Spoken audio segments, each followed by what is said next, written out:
Hey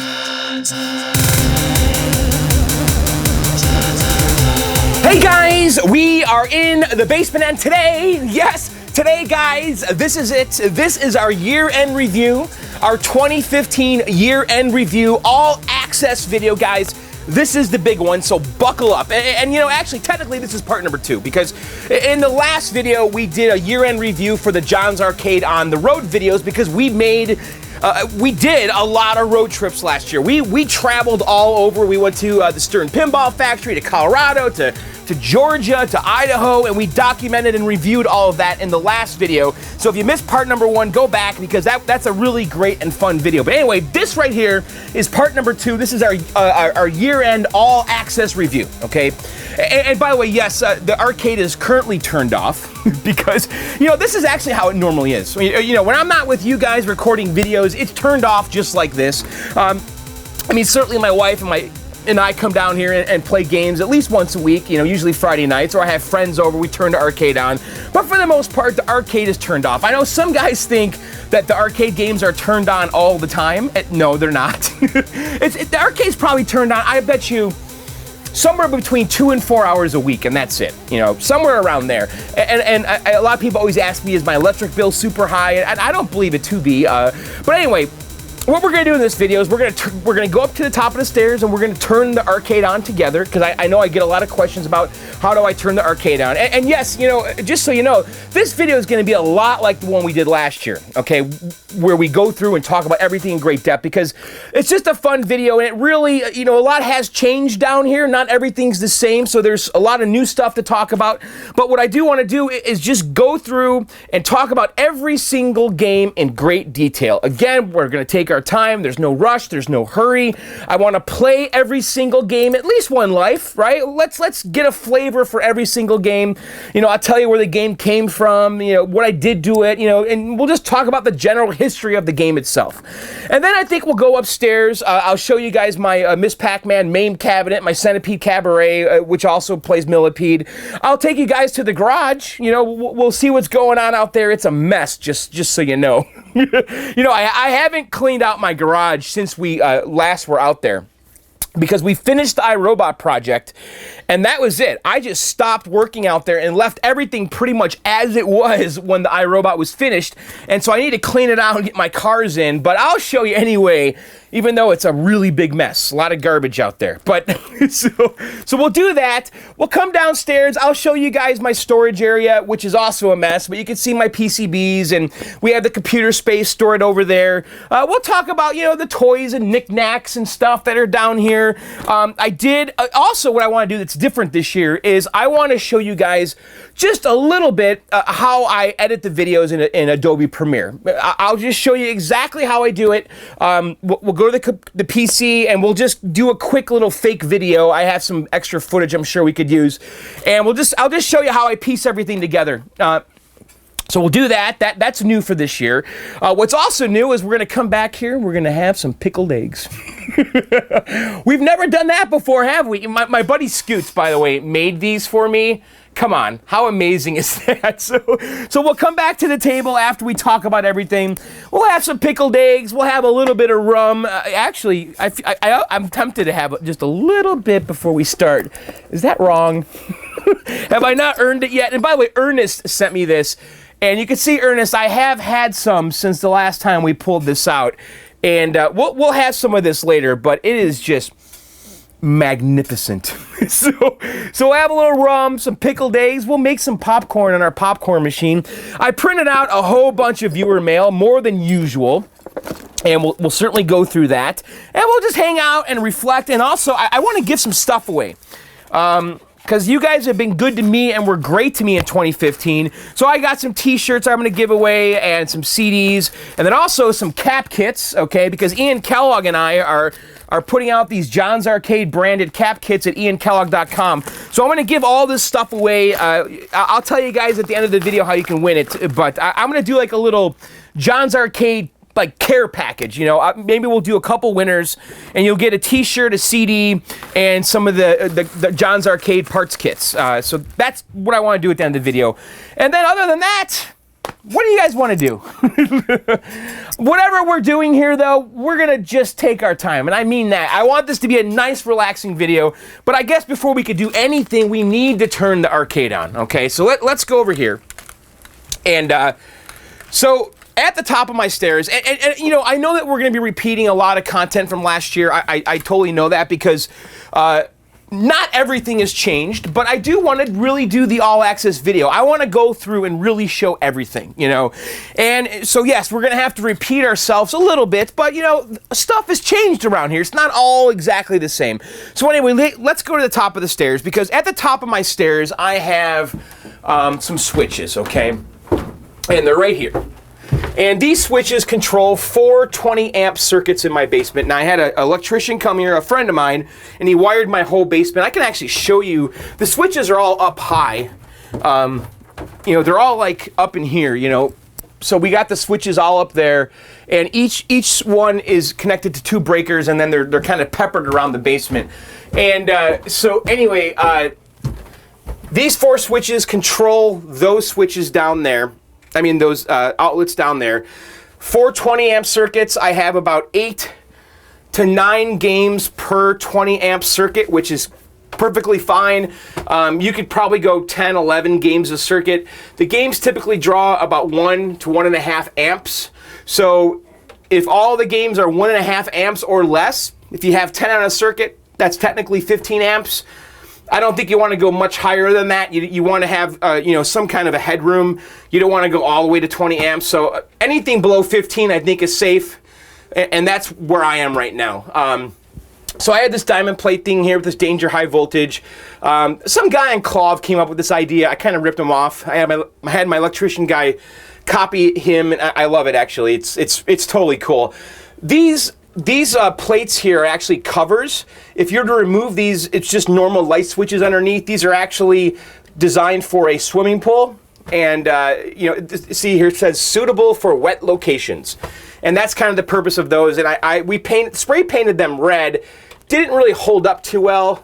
I almost should remove them and just repaint them.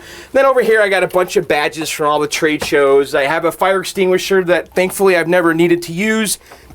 I have a Tron Legacy poster here. I have my Brian Setzer light switch. I've had that forever.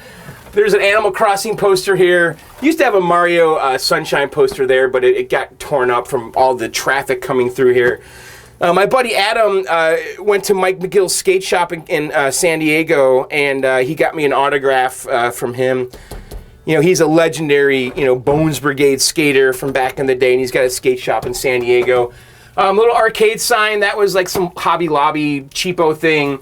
It's a Donkey Kong poster. I got that on eBay. A-Cam, Mario, you know, Arcade Expo. When I was when I was in California, I got that. I think someone gave me that. I don't remember where I got that. This is from the first Arcade Expo they did in Banning, and someone gave me that when I was down there. Tron Legacy, I have a Whirlwind Translite, which in hindsight is kind of sacrilegious what I did, that I stapled it up here. Whoops, I probably shouldn't have done that. And then I have this this light thing here. My wife got me this for Christmas, and it had LEDs in it, and it was battery operated. And I actually wired it with a 12-volt wall wart, okay, that I have hidden behind this.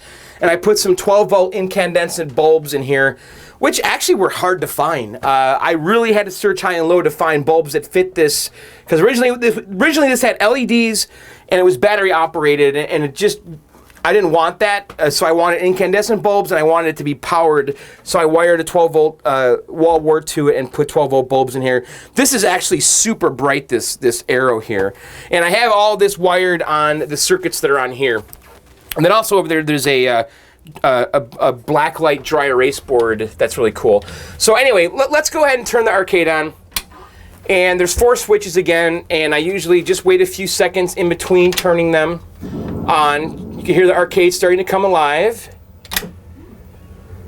And that. Okay, so that thing's on now. You can see that's pretty bright. It really lights this up. And then over here, the black light dry erase board, which I have to update, and I know that I said that last year in the video, and I haven't updated it since, so I need to pull the markers out and update that. So anyway, the arcade is on, and you know, I never know what's going to happen. I really don't when I turn the arcade on. Usually everything's working fine, and I do a quick walkthrough to make sure. Now, I Robot right here is angry. Okay, you can see that it says do not touch the joystick. Press the fire when centered. It says that because I don't have the NVRAM working properly or the reset circuit, so it loses its settings every time. So I have to come down here and press that fire button, and then usually what I do is I just come through, I make sure everything's working, and then I can relax. I usually come over to my Street Fighter cabinet because it always boots into Tetris, and I hit this and oops, and I hit that and have it boot into Street Fighter. And then I just kind of look around, make sure everything's working, and it is. So, looks okay. The one game that usually does flake out is Tempest. And this is my most unreliable game right now. And I know exactly what it is. It's the edge connector. And so I need to repin the edge connector, because usually what happens is I get what they call a math box error, where the graphics are all like spazzing out. And I can actually fix it every single time if I reseat the connector enough times. So right now it appears to be okay, but we'll see. Usually if it's fine, it'll be fine all night. If it flakes out, it usually flakes out right away, and then I have to sit there with my hand through the coin door on the edge connector trying to reseat it and get it in that sweet spot. Because I think what's happening is that the edge connector is worn out and there's some resistance or not a good connection, and the voltages are fluctuating. And if I get it in that sweet spot, it has a nice good connection, and the voltages stay stable, and it doesn't freak out then. So anyway, all right, let's talk about every single game. Okay, so I was wondering how I was going to do this, because last year I went down the line and we rattled off every game. I guess we could do that again, okay? And then we'll come back and talk about each one in detail and then play them in detail. And I want to kind of start at a different end of the basement, I think. Yeah, let's do that. So we'll start with the red tent, and then we'll end with the Pac-Man instead of starting with the Pac-Man and ending with the red tent. So, okay, so right here is a Nintendo versus Dual System red tent. We have an Atari 720, a Midway Burger Time, a Neo Geo 4-slot, a Megatouch Force 2010 and a half. We have a original Bally Midway Tapper. We have a Gottlieb Cubert. In the corner there, we have Outrun. Next to it is Tron. Next to that is Journey. In the corner is Paperboy. Hiding out between Jump Bug and Paperboy is Major Havoc. Then we have Jump Bug, and then we have Whirlwind, and then we have NBA Fastbreak Pinball and Revenge from Mars, which is awesome pinball. And then we have Dragon's Lair, which is currently running Space Ace. We have a Z-Comb, 3-comb Z-Back with King. Right now it has Super Turbo King Fighter Street Fighter in it.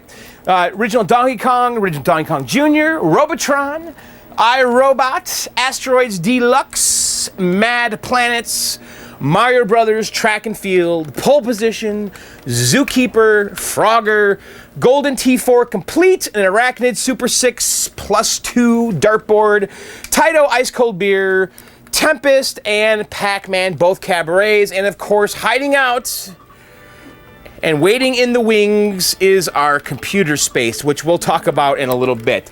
Okay, so let's go over here. Let's talk about this. Okay, this is the Nintendo versus Dual System, and this is honestly one of my favorite things ever.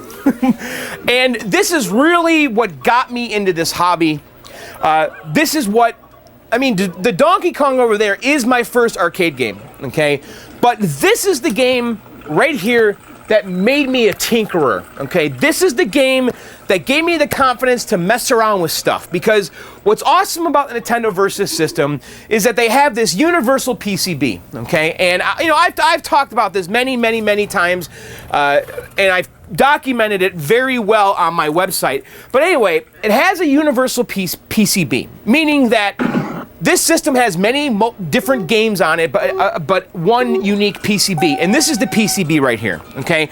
And what's cool about this is that think about this PCB as two computers, okay, or two game systems, and one game system is on this side, and one game system is on that side, okay? And if you look at our dual system, we have one game playing over here, and another game being played over here. So I have Dr. Mario on one side and Super Mario on the other, okay? So the PCB that's in here has Dr. Mario on one side and Super Mario on the other, okay? And so when I started understanding how this worked, okay, I started finding out that these chips and how they worked was really interesting, because every game, or most games, not all, because some games had daughter boards that were very proprietary to prevent piracy, but most games had 6 EEPROMs, a CPU, and a PPU, okay, and that was what you got in the kit. And then I discovered that some games shared PPU versions, okay? This PPU is a picture processing unit. It is sort of a security chip. It handles colors and stuff like that, but this information wasn't very well documented, okay, when I got into the hobby, and it wasn't really obvious or easy to find out which games use which PPUs, so it wasn't obvious or simple what you needed to do to transform one game into another, okay? So let's say, for instance, I go to a warehouse and I end up with like 3 sets of Ice Climber boards or chips, you know, and I have the Ice Climber ROMs, the Ice Climber PPU, and the Ice Climber CPU. Okay, well, I don't need 3 Ice Climbers.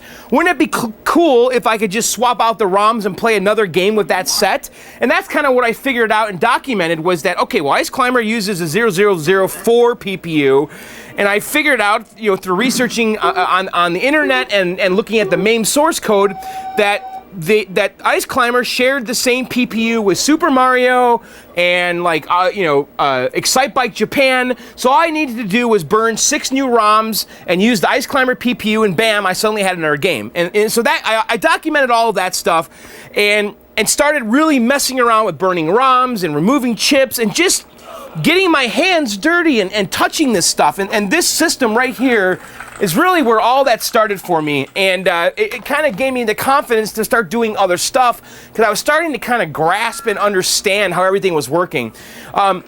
So right now I have Super Mario and Dr. Mario in here, and the reason I have these games in here is because these get the most play. I think that the versus Super Mario is fantastic. You know, it is different than the NES version. It's a lot harder. And we'll go ahead and start a game. I actually have the Matt Osborne free play and high score save in here, but you know, this version is completely different than the NES version, and it is hard as hell, and that's why I like it, because you cannot blast through this game, because it really starts changing the gaps between platforms or the edges of the land, whatever. They start really increasing, and if you're just not familiar with this game and you're only used to the NES version, you will find this to be quite the challenge. But yes, at the end of the day, it is Mario. It is Super Mario Brothers. You know, it feels and sounds and looks just like the NES version. It's just that the levels are not identical, and that's why it's awesome. And so I have this game in here all the time as a result. And by the way, this is one of the worst games to walk away from, because it takes like most games, you could just walk away if you don't want to finish the game, and within like 30 seconds all your lives are dead. Not this game, because this timer here, it's 400 seconds. I mean, it'll for each life. So I'm gonna go ahead and just kill all the Marios off. So I picked up this game on Craigslist. I think I paid around $350 for it. Actually, it was cool because I was on vacation and this thing showed up on Craigslist in Rhode Island, and the guy held it for me, which is really unusual. I'm like, listen, I really want it. I'm serious about it. I won't be back from vacation until, next Wednesday, and today's Thursday or something. And I said, don't worry, I'm gonna buy it, please hold it. And the guy held it. That stuff doesn't happen often on Craigslist, so I guess it was meant to be. All right, so on this side, we have Dr. Mario. And by the way, when I got it, it was working. It had Super Mario and Excitebike in it. The monitors did end up flaking out on me. I've had to cap both of them. I think I replaced the flyback in at least one of them. One of the monitors really gave me a lot of trouble, where it was constantly just not working, and it turned out it was solder joints. I had to reflow the solder, and which was a complete guess because I was just at the end of my rope with this monitor here, because I don't remember what it was doing. I think it was freaking out or turning off or something, and I could not figure it out. And then finally I'm like, you know what, I'm just gonna pull the board out and I'm gonna reflow everything. And I did that, and it fixed it, and it's been fine for the last like 3 years since I did that. So you get lucky sometimes. All right, so this is Dr. Mario, and I hate this game. I am so bad at this game, but this game is not here for me. This game's here for my wife, because she loves it, and she's weirdly good at it.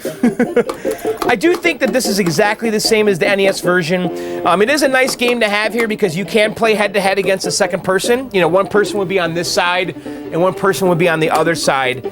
But I don't like this game. I don't have the patience for it, and it frustrates me. But my wife can sit here, and honest to God, she can sit here and she could play this game for over a half hour on one credit. It's crazy. But me, I suck. And by the way, the object of this game is you got to line up the color of the pills. You can rotate them. You know, it's kind of like a Tetris type game, but with this whole like pharmaceutical theme. So, all right, so that is the red tent. I love the red tent. So over here is 720, okay? Now, this is a game that I technically finished in 2015 because we got it down here before the end of last year, but it wasn't working right, and the monitor was completely hosed. And so I basically got lucky because my friend Matt Osborne came over, and he, during my party, brought a television set, and we swapped tubes with a 25-inch TV, because this game is a medium resolution, it's a 25-inch medium resolution monitor, which is not trivial to find, okay? And luckily my monitor chassis, the guts, the electronics of it were working. It's just that I had a bad tube. And actually, I think I ruined the tube because I was trying to rejuve it because it looked like garbage. It was so bad. And I think I rejuved it too much and I killed the tube. But anyway, my friend Matt Osborne saved the day. He came over here with an old TV, and we swapped the tubes and the yokes. And then I did do a video on that showing how I had to converge it and all that and get the purity right. And it looks pretty good. It was a massive success, that tube swap. So this game here, I got this from my friend Jay. And this game has bounced around from collector to collector in the area, and I know like 3 or 4 other collectors that have had this before me. And so this is a game that has been with only collectors. It hasn't really been on Craigslist or anything. It's just been bouncing back and forth between friend and friend, essentially. And so Jay was the last one to have it before me, and I traded him my Vector Star Wars game that had an Amplifone monitor, and my Williams Bubbles game that had a multi-Williams board in it. And it was just a painted black Bubbles cap. So I traded in the Bubbles and the Star Wars for this 720, the Robotron that's behind me, and an R-Type. So I think it was a pretty great trade for both of us, because the Star Wars have certainly come up in value, and so is 720, and Robotron is an absolute classic. And then actually, what's funny is that after we did the trade, I realized that R-Type was just never going to come down here, so I sold that back to Jay, because Jay wanted it, because Jay was going to do an R-Type too. But anyway, so here's a 720. I'll tell you, this thing was kind of a piece of junk when I got it. Like I said before, and I'm not calling anyone out, but it's had a bunch of hands on it that have done different kinds of restores and paint jobs on it.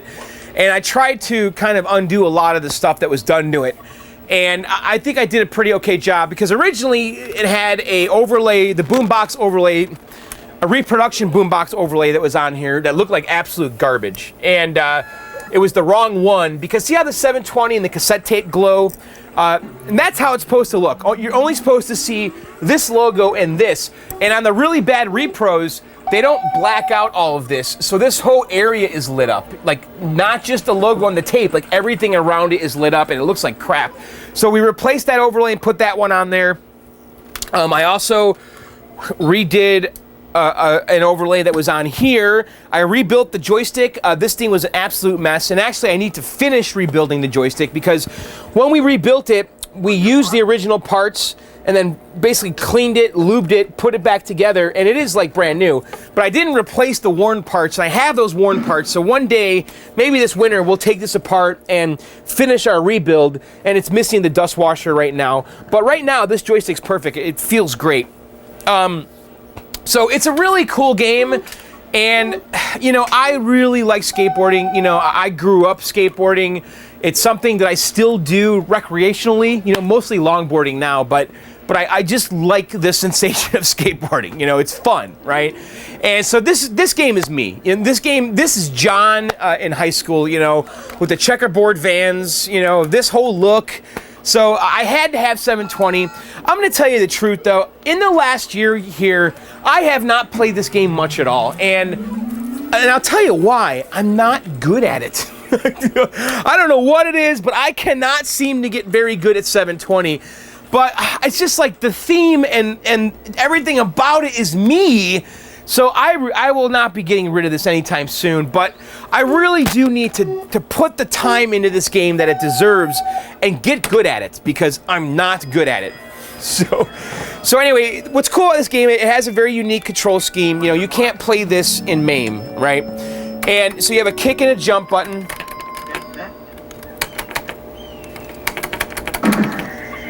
And so what you're doing here is you're just going around the world trying to get points and money so you can enter skate competitions at the skate park, okay? And there is a time limit, which really sucks the life out of the game if you're not good, because you have to do all of this before the time runs out, meaning I have to get enough money and a ticket to go to the next event, and I have to get that money by doing tricks, or points rather, by doing tricks non-stop. But you can see right here, we already have a ticket, so we can go to the jump park, which is right here. Now here come the bees. So listen, I already died. I already died. So let's just go in here. So there's like 4 events, and the events start, it has 4 events that are in every level. And it's always the same 4 events, except the events started getting harder and a little different. So right now you can see there's a meter on the top. I so far have silver. But you want to like spin and stuff. All right, so I got this silver prize and $35. So you use the money to buy gear, and then the gear makes your skater better. You know, if you get like the shoes, he can push faster. If he gets the helmet, you know, I don't know. But see right there, it just said you jump higher with shoes, you know. So you're kind of leveling your guy up. And so as you get the money, you want to use that to buy gear. And then as you get the points, you get the tickets for the next event. So yeah, it's a cool game. It really is a cool game. I'm just not good at it. So, but I mean, you gotta admit though, that is one of the coolest looking cabinets. And that thing is a beast, guys. That is one heavy game. So, all right, so right here is a Bally Midway Burger Time. And Burger Time is one of my favorite games of all times, period. I just love it. I think the gameplay is fantastic. I think the cabinet is amazing, you know? It's so freaking cool. Now, this is a Bally Midway game. Now, Bally Midway did not make this game, though. This is a Data East game, okay? And Data East actually did release this game in what they call a Deco cabinet, because it was originally on a Deco, on the Deco platform, which was a cassette-based platform. You guys remember like the old computers, like your Atari 800 would load, you know, you'd load program ROMs that were on a cassette? Well, Data East did that same thing with their Deco system. They had literally cassettes that were loaded onto a PCB. And yes, when you turned the game on, you had to sit there and wait for that code to load. But anyway, they ended up modernizing the platform and releasing this game on a standard PCB, and Bally Midway released it in the US that way, and here it is.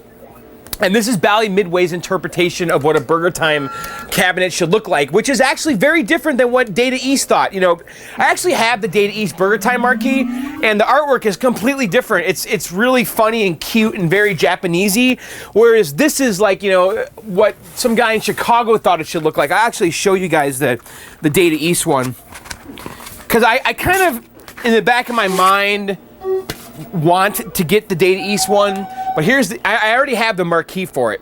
But look at that. Isn't that awesome? So you can see how Data East thought the artwork should look, and you can kind of compare it to what Bally Midway thought. What do you think? Which version's better? I kind of like this. I don't know why. It's just so stupid. But they're both pretty good.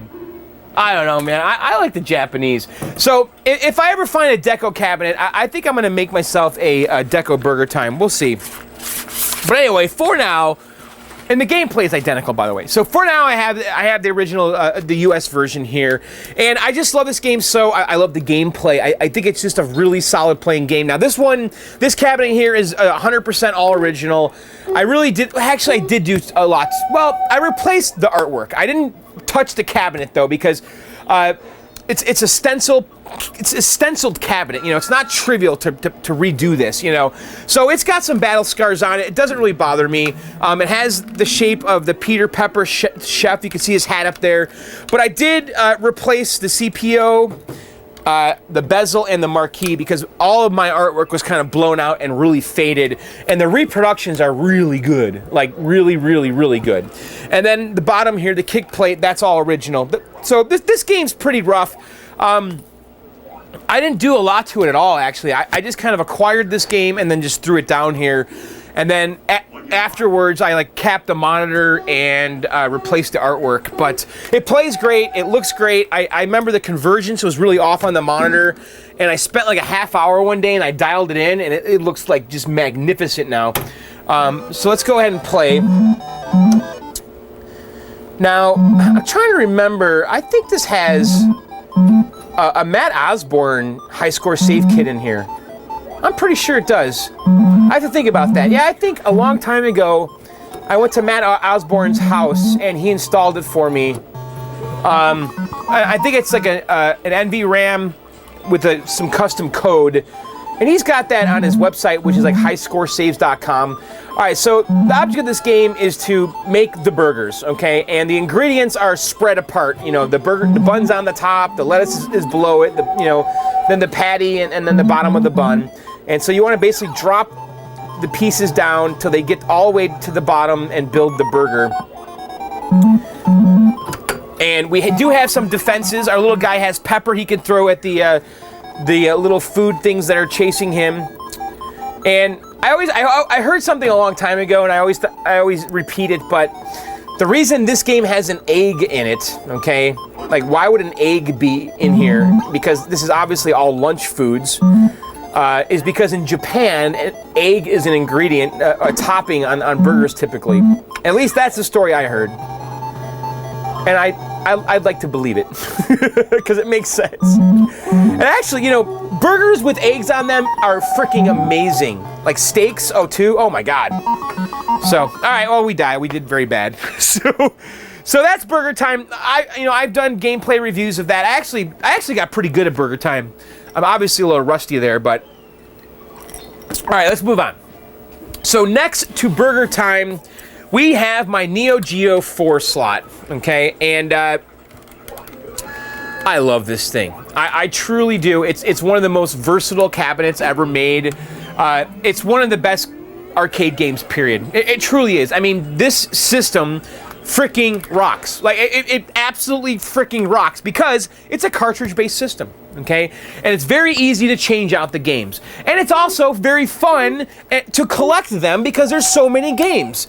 And it's just a collector's dream, you know, because you get this system, and then you start looking for the cartridges, and it's just a lot of fun. So this one here I picked up in an arcade, in a warehouse. There was an operator who had been in business forever, And he was still operating, but he had a lot of games in his warehouse that were old from the 90s and from the 80s that he just wasn't putting on location anymore. And he wanted room, okay? And he was a very sharp guy and a really smart dude. I actually love that guy. I'd love to go back there. But he's like, listen, I don't care. Just get this shit out of here. I need room. And like everything there was like $50, right? Now, this was not $50, but the dartboard over there, the dartboard, which we'll talk about, came from the same warehouse. But everything he was giving away was pretty much $50. And I left there with the Dragon Spirit, the English Mark darts. Adam got a 6-player X-Men. I don't know. We had a trailer full of stuff. We left with like a turbo cockpit. It was just crazy, right? But the games that I got out of that warehouse were the Neo Geo, the dartboard, and the Dragon Spirit. Now, the Neo Geo, though, was one game in the warehouse that he wasn't going to sell because he had a few Neo Geos. He's like, no, I'm not selling those because I'm still operating those, right? And I basically begged the guy. And we were there for a couple hours, and I kept just going back to him like, dude, please sell me one of the Neo Geos. I really want one of the Neo Geos. And because I was looking at them, and they're all in great shape. All of his stuff was like an amazing shape. So eventually he broke down and he sold it to me. And I think I paid somewhere around $450. I don't remember, but it was definitely somewhere in the neighborhood of $400. And it worked. You know, as soon as I got it home, it was working there. It was working at home. He gave me a few cartridges. I don't remember which ones I had in it. The cartridges I have now in here are King of Fighters 98, Nightmare in the Dark, Bust a Move Again, and Blazing Star.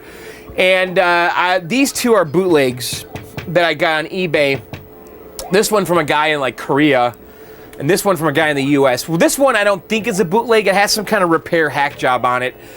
Bust a Move Again is original, and so is Blazing Star. But anyway, it's a fantastic system. This is the 4-slot. They make a 2-slot, a 1-slot, a 6-slot.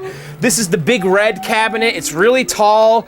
It has a memory card slot in the bottom, which is awesome. So you could, if you had the AES system, which was the home system, you could, continue your game in the arcade and vice versa using the memory card to transport your game saves.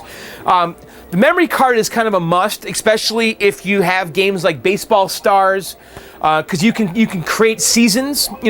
Baseball Stars is awesome. I mean, it's like one of my favorite baseball arcade games ever, or video game ever. And so you can have an entire season and keep it stored on the memory card, which is great. And then some games will allow you to continue. I think Blazing Star is a game that allows you to continue, so you don't have to play the game all in one sitting. But yeah, it's an awesome system. You select the games here with this button, and it kind of instantaneously switches from cartridge to cartridge, and they boot really fast. And so I guess I'll just show you guys Nightmare in the Dark. This is definitely one of my favorite games. It's kind of like Snow Brothers. It's just a super cool game.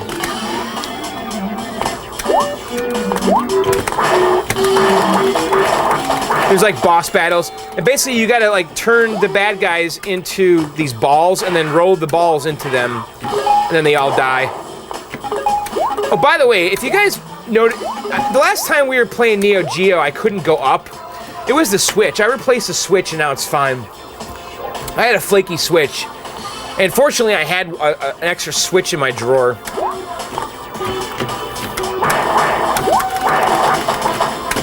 So let's get this guy to turn into a ball. Then we'll come up here and then just kind of roll it down the level.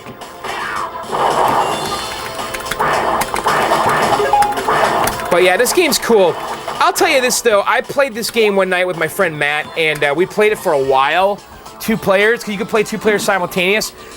You start seeing like flaws in the gameplay design though. It's not a very well-balanced game, and there's a lot of slowdown too.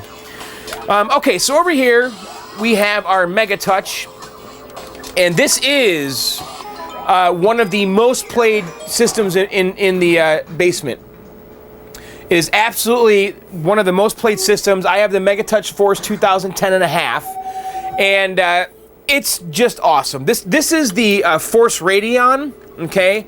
And the Force Radion is the last, I believe, CRT version they did. I love it. I have zero desire to get an LCD one, because this one is just great. And it really, really just fits the bill. It suits our needs very well, and I like it. So I'm very happy with it. I did buy this one on eBay. Because when I first started doing the arcade collecting, you know, I really wanted my wife to come down here and be kind of part of this. So I really made sure I got the stuff that she liked, you know, because when her and I were dating, we would go to the bars and we would play Megatouch, Golden Tee, and darts. And I had to make sure I got all of those down here. And so I really wanted a Megatouch, and Megatouch at the time, it wasn't easy to find one locally, and I couldn't find any deals, and there wasn't many on Craigslist, so I ended up buying one on eBay from Gesture Amusements, and I did spend a lot of money on it at the time, but it's been very reliable, and mine is in really great shape. But I got it on eBay. I think I spent about $800 on it, and at the time, though, this was fairly new, because this has 2010 in it. 2010 and a half, and I think I bought this. Did I buy it like in 2010 or 2009? I don't remember, but I bought it pretty close to 2010 when I got it, so it was really new, and it's been awesome. They've since updated this version to 2011, but you don't really gain much on here. So you got all kinds of these card games and, you know, Tri-Towers, and like my favorite is like Tri-Towers, or Lucky 11s is good, or Tri-Castles, that's the one I like. But you know, they're kind of brainless games. What's Card Band? There's one that has like 3 game modes that's really fun. Oh, this one right here, Tri-Towers Trilogy, where you get to play all of the 3 different versions in a row. Tri-Towers, Card Bandits, and Card Raiders. So we touch the start. And this is just, you know, a kind of a very simple game here where it's a high-low game. Right now we have a jack, so we can touch either the 10, the 9, now then we have to go 9 to 8. I know, it's a stupid game, right? But you know what? It's an awesome game to come down here and veg out on. 6, 5. Well, whatever, you get the idea. So you got all kinds of games like that. It's just awesome. And then down below here, we have a little fireplace. so yes, I've made this a very cozy area for the wife. And it's a little remote control fireplace. Oh, it's actually not plugged in right now because I was plugging in the Steam Link. But that's a little, like, basically that's an electric heater that has like this little fireplace effect thing on it.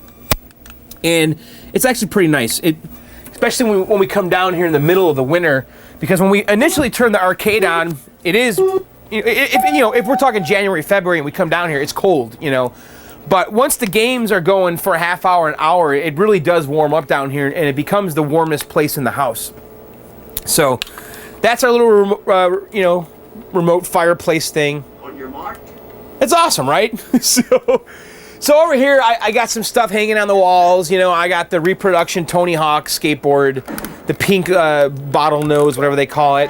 I got my guitars. I got a TV. Got to have the TV down here. Like I said, you know, this is a very inviting section right here for the wife. She can watch TV, play a Megatouch, and stay warm, and then have a drink. So it's perfect, right? I've thought this through. I got my guitars, my Strat, and my Guild 3, Starfire 3. That's my original Tony Hawk pig deck. I picked up on Craigslist this year. Like I really was getting nostalgic for the old stuff, and I really wanted to get a skateboard from the 80s, and I was looking on Craigslist and I saw that original one, which usually sells for a ton of money, and I got that really cheap. I think I paid $100 or something. I don't remember, but those go for a lot of money. And then, you know, some posters and stuff. Great place.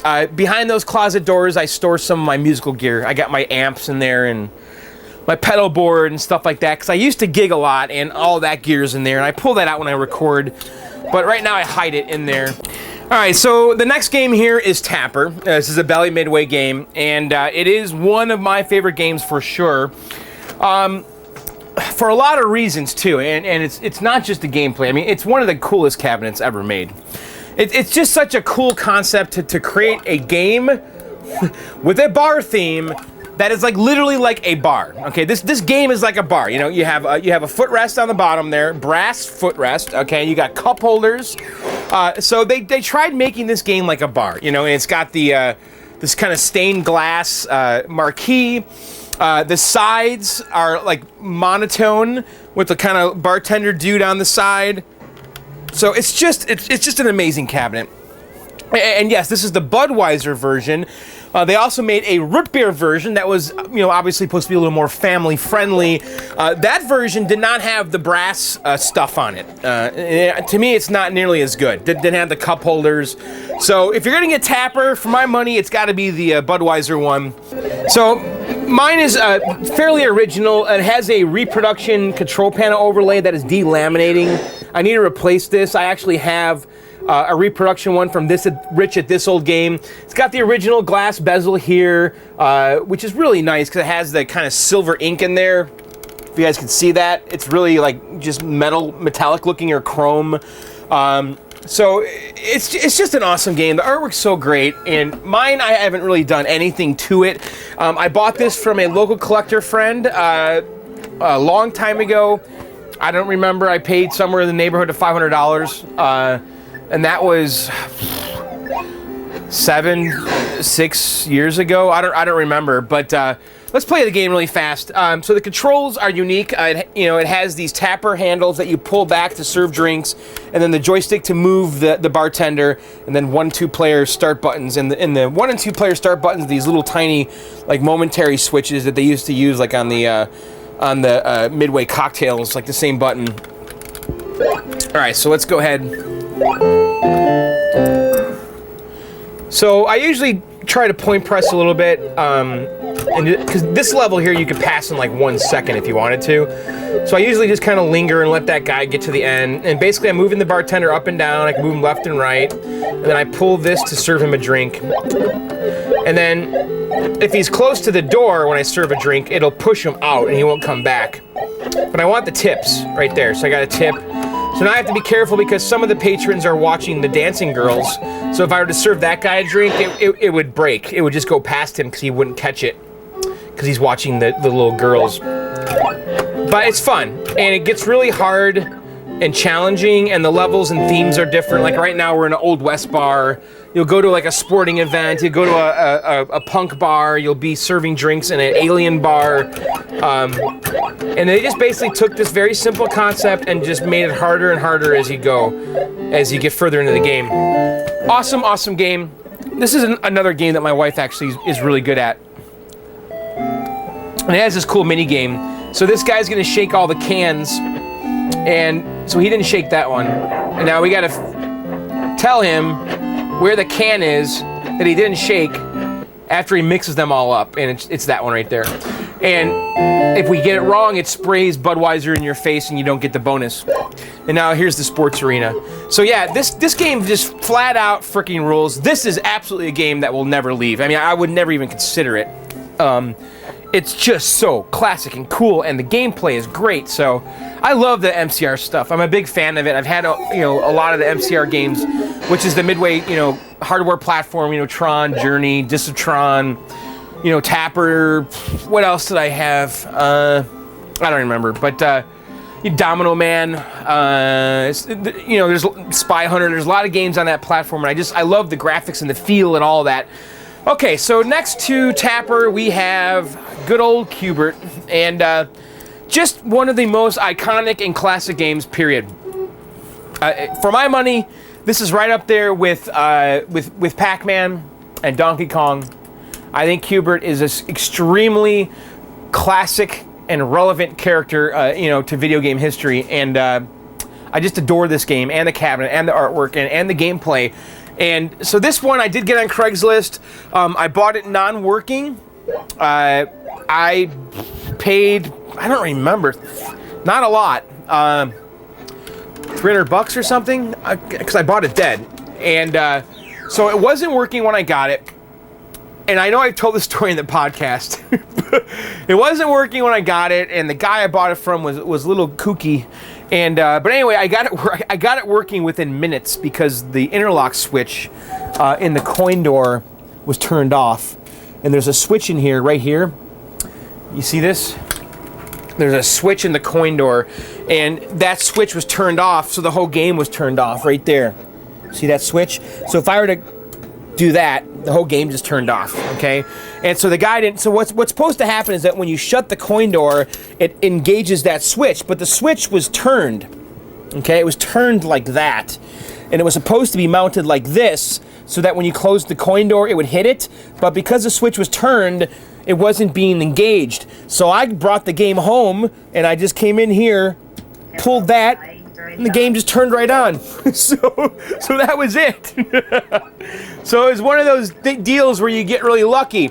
And you know, this is the kind of reason why you don't want to work on games when you're in people's houses. Get the game out of there.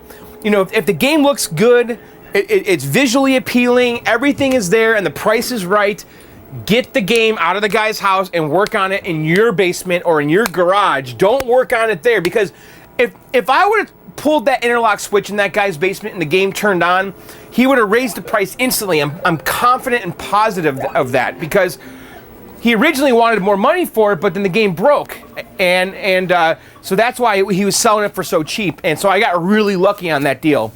So I haven't really done much to this game. Actually, I did. I shouldn't say that, because I have done a lot to this game. I put side art on it because it was missing the side art, and don't ask me, but it seems like Cuberts are always missing the side art. The overlay I didn't touch. It's actually in pretty good shape. I did replace the marquee with the swearing marquee, because originally when this game was released, it had this. And I think it was too abstract and people didn't get it, so they changed it to say Cubert. And so this is an officially licensed Gottlieb marquee that Phoenix Arcade was selling, and I kind of dig it a lot better. And so I have that on there. Other than that, it's all original visually. Inside, I rebuilt that power supply like 3 times. I had a lot of problems with this game, actually. It was really flaking out in the beginning until I really figured out what was wrong with it. So I rebuilt the power supply, the audio section, and then like a year later it started freaking out on me, so I rebuilt it again, and then it burned up a resistor and I rebuilt it again. And it just wasn't really rock solid. Like, it would work for 6 months and then it would do something, you know? It would work for a year and it would do something. And then it got really bad, where it was constantly going crazy and resetting all the freaking time. Like, I'd be down here and the knocker's going, like, by the way, it has a pinball knocker on the bottom. Like, when Cubert falls off the level, they fire, because Gottlieb was a pinball company, it fires a pinball knocker, and it sounds like, you know, Cubert hit the bottom of the cabinet. But anyway, it got so bad at one point that it was just going crazy. It was like resetting, and Cubert was talking like crazy, and the knocker was going nuts. And I couldn't figure out what it was. It was driving me batty because all my voltages seemed to be good. Well, it turned out in the end it was the transformer on the bottom of the cabinet. And I just came to that conclusion by deduction. I mean, it was like all that was left. I mean, the power supply was clearly working. You know, I replaced the stuff on the bottom, the what are they called? The diode arrays. I replaced all that stuff, you know. I'm like, there's nothing else left except for the transformer. And so I swapped transformers with my Mad Planets, and sure enough, the problem moved to the Mad Planet. So I ended up getting a replacement transformer, I think from DJ DNS. He shipped it to me on Clav, and the game has been rock solid, knock on wood, ever since. So it's the first time I ever saw a transformer go bad, but that's what it was with this one. But I really went to war. You know, this is the thing about these games, though, okay? Where it's really hard to give up stuff, because here's a game right here that I know every detail about. Like, I could tell you with a straight face that this is a solid Cubert. I know everything about it. I know everything that it used to do that I fixed and got rid of. And now I know everything that it does is perfect because I went to war with it, you know? And it's really hard to give up stuff like that because you know the history of the game, and you know now that, yeah, this is a solid game because I addressed every little thing that was wrong with it over time, because the problems don't show up right away. You know, you might have to have this game for a year before you figure out what's wrong with it, really. And so I've worked all the bugs and the kinks out of this thing, you know, over the time I've owned it. And so I just feel like so attached and invested in this game that it's just hard to get rid of it, you know, because I would be replacing it with a new game, and I don't know that game's history. I don't know the little bugs and the kinks I have to work out over time. So I don't know. I digress. You know what I'm saying, though. It's like you have so much invested in this stuff. It's just so hard to trade a game like this. So anyway, because Cuberts historically are not very reliable machines, you know, and when you go to war with one and you work out all those little bugs over time, it's so valuable to you. All right, so let's play Cubert. So what's cool about Cubert is it has this diagonal joystick, okay? It's diagonal 4 ways. It's not up, down, left, right, it's up, left. And you gotta have it because that's the way the board is laid out. And so the very basic concept here is Cubert needs to change all of the blue squares into yellow squares. Now listen, hear that knock? So that was the snake hitting the bottom of the board, the bottom of the cabinet. And it's such a cool illusion. But this game's great. I used to play this game all the time on the Atari 2600, and it was so bad. I remember having because the Parker Brothers cartridges were cool. Do you guys remember like the Frogger cartridge for 2600 and the Cubert cartridge, and even like the Star Wars one? It had like that cool shape to it. And so I remember having Cubert and Frogger and Star Wars, and I remember playing them quite a bit. And, you know, and there was like Cubert cartoons and merchandise. Cubert was everywhere. But it's such a great game, so let's kill Cubert. I love the knocker though, hear it? This is my Sega Outrun Cabaret, and I remember last year this one's tricky to film because it's in the corner here. But let's see if we can get in here. Now this one,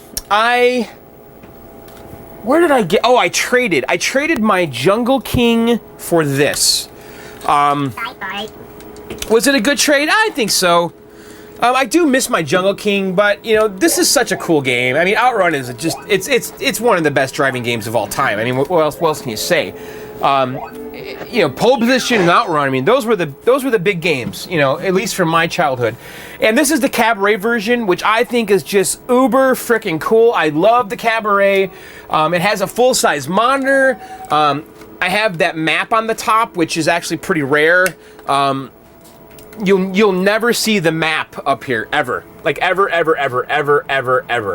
And I managed to find a new old stock one from arcadefixit.com, Milestar, and but yeah, this game's pretty neat, guys. Mine's not perfect. I actually need to replace the coin. You can see that I haven't done a lot of work to it. You know, I haven't restored it or anything because it's actually in really good shape.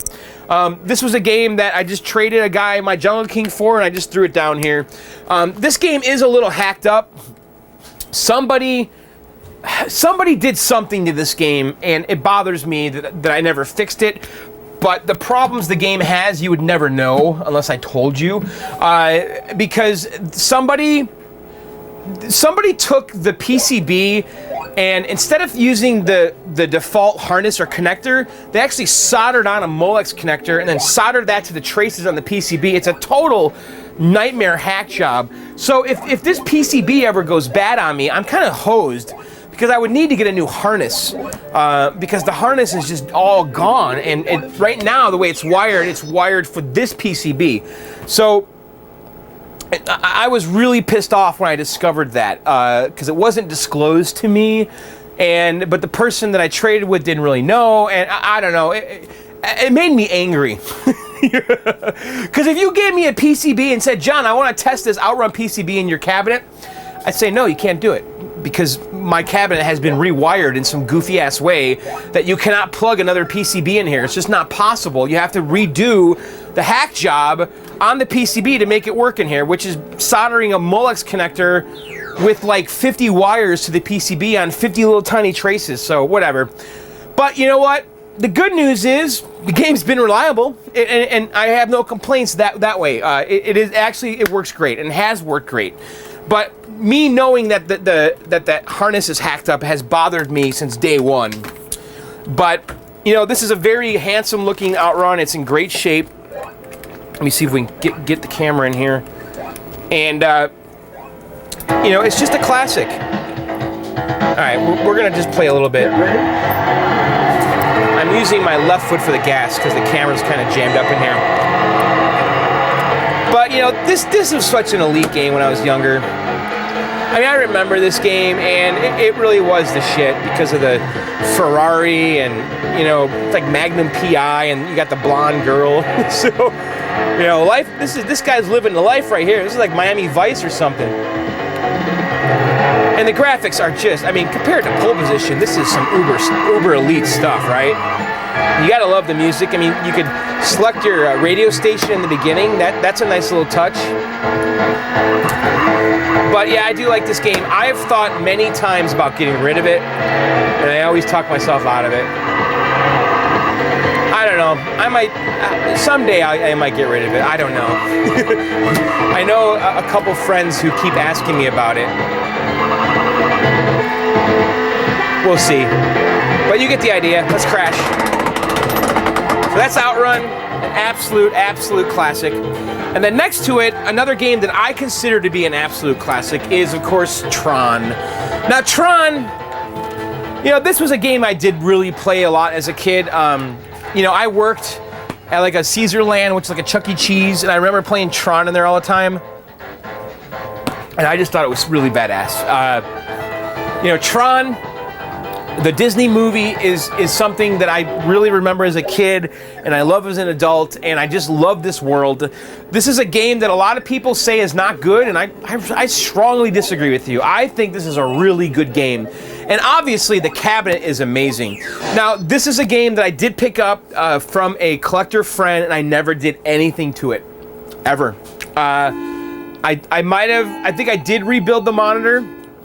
I don't even remember if I did that. Or I did. I remember doing something with the power supply, but I think that's about it. I replaced the flight stick and the bulbs. Right now, I have a bulb out right here. There's supposed to be a black light, and I need to get a new fixture for that, and I've been just putting it off. It's on the list of things I need to do because I cannot seem to get this to light up, and the tabs on this side for the bulb are super loose and cracked and broken. So, but you know, Tron is one of the best looking arcade games of all time, period, the end. You've got all these cool lighting effects. The game has 1, 2, 3, 4 fluorescent bulbs. 2 of them are black light. One is actually black light or blue black light, and one is white black light. I don't remember, but the one on the bottom here should be white. And I do have the replacement bulb and starter, but I can't seem to get this to work again. But the controls are great. It's got a flight stick. It really glows with this black light. You have a spinner over here that you use to control the dude. In the back here, there's a trans light that's behind this window that's lit up, and it's just a really neat effect. It just gives the cabinet a lot of dimension. And it's a very cool, modern-looking game. It's just, it's one of Midway's greatest designs ever. And, you know, Discs of Tron, even more cool, you know. But this game is way better than Discs of Tron. No question about it. This is a better game than Discs of Tron. Discs of Tron is not a good game. I'm telling you right now, I had it. That game got so boring. It's just one game mode over and over. Whereas this, at least you have some variation. Yeah, this game's flat out awesome. So this is the MCP cone.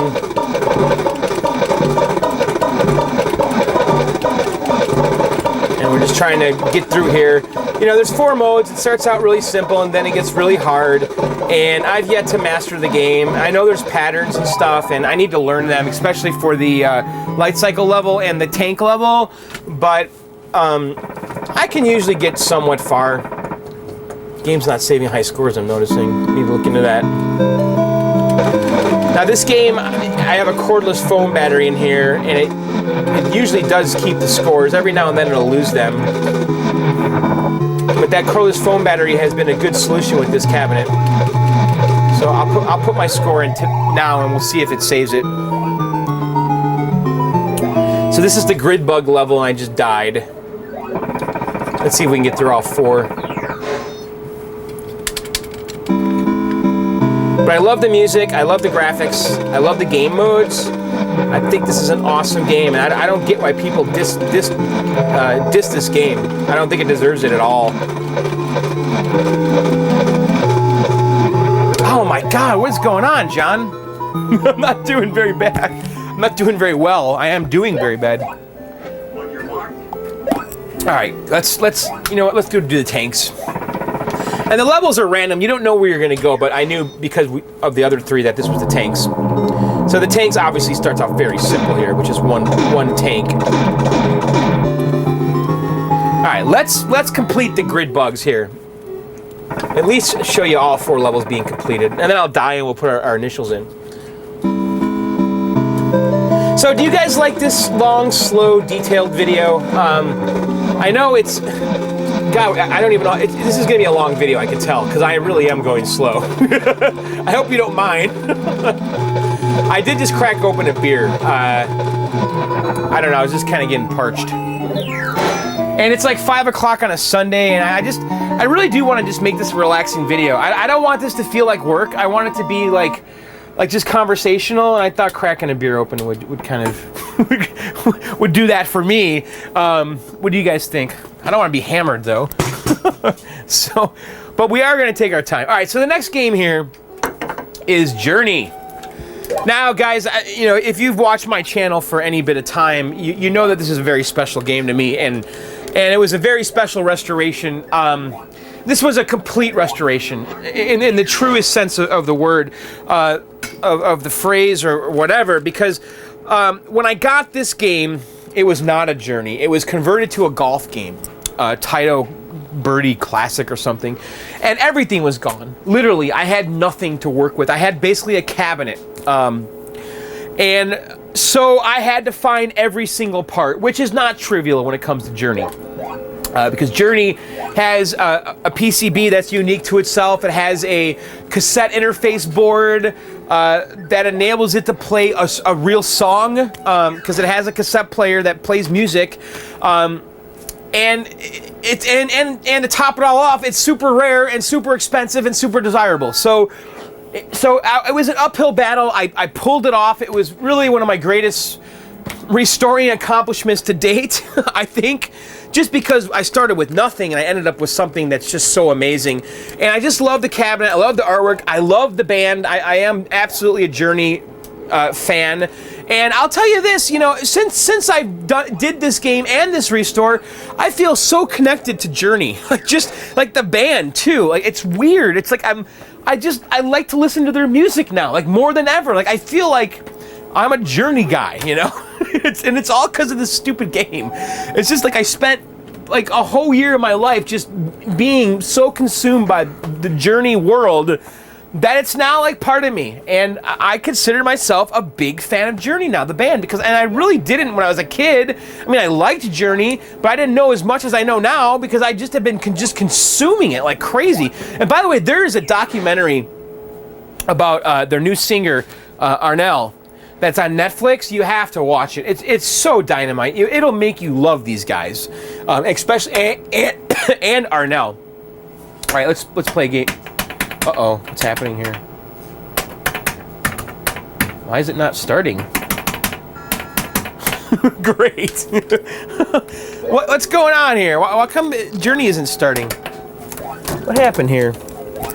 Well, we got to figure this out. It's probably something really stupid that happened at my party and no one told me. Let me check the harness here.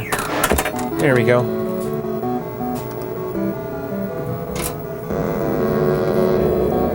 So all I did was I just kind of plugged in the harness.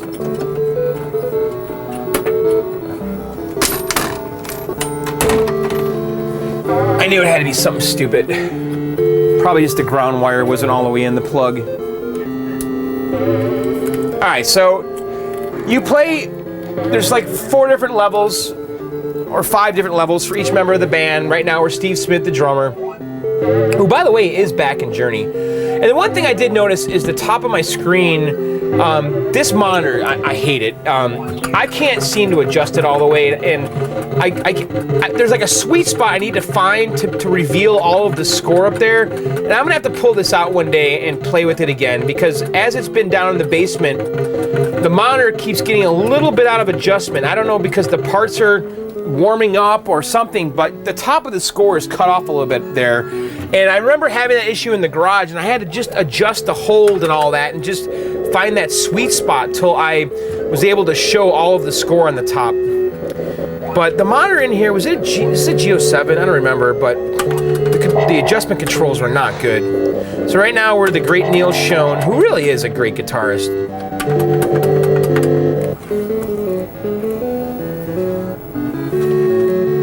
And the coolest part of this game, obviously, is the fact that when you get to the end, it'll play separate ways off of a cassette player, and you get to hear the real audio.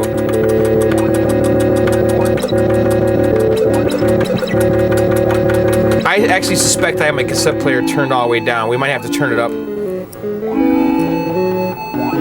Alright, so let's do the Steve Perry level.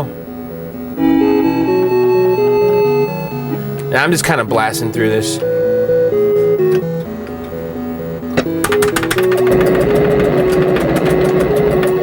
And this is another game that gets ripped on for not being very good, and I don't really care what you say. I like it. It means nothing to me. This game makes me happy, and so does this cabinet, and so does this band. And I think the gameplay is fun. You know, this is one of those games, have an open mind, get into it, and you know, try to get a high score, and you'll get into it. Because it does get really hard. It's not trivial to get a really good score on this. Right now in the beginning, this is very simple, but the game really ramps up. And so if you're playing for a high score, you got to work for it.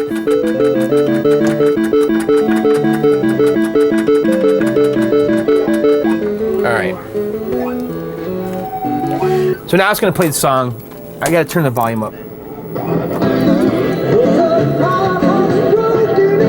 So isn't that awesome? That's playing right from the cassette. I mean, that's a pretty big deal. I think I had turned the cassette player volume down because it was driving me crazy when I was doing videos. Because during a track, it plays this music. So right now we're a bouncer trying to prevent the fans from getting to the stage. I'm actually doing pretty okay here.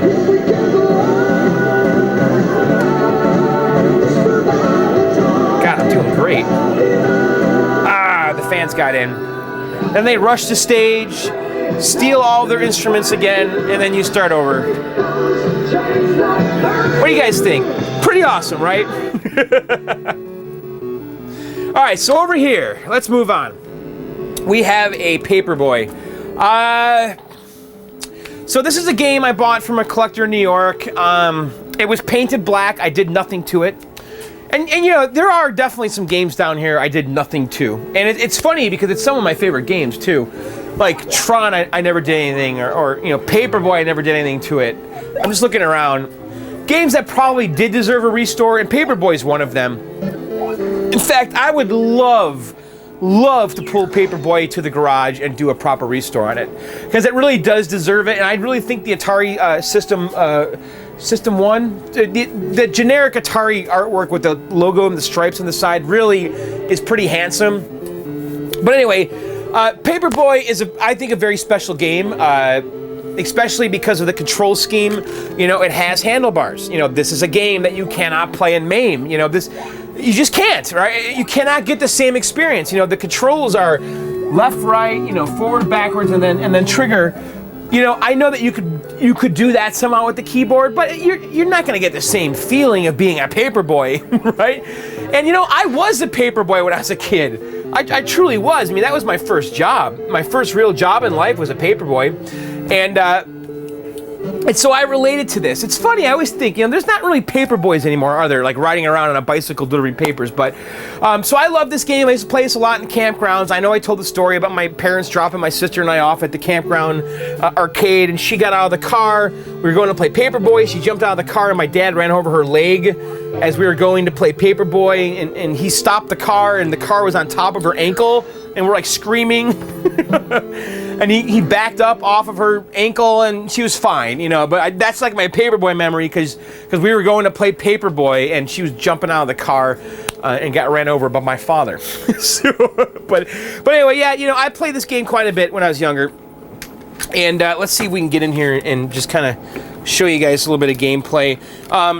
It's just an awesome game. It plays so great.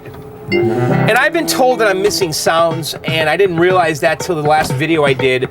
I am missing sounds. The right speaker is not working, and I'm pretty sure I know why. It's because the AR board in here, the audio regulator board, I believe I have a bad audio amp on the right channel. It's like the only thing it can be.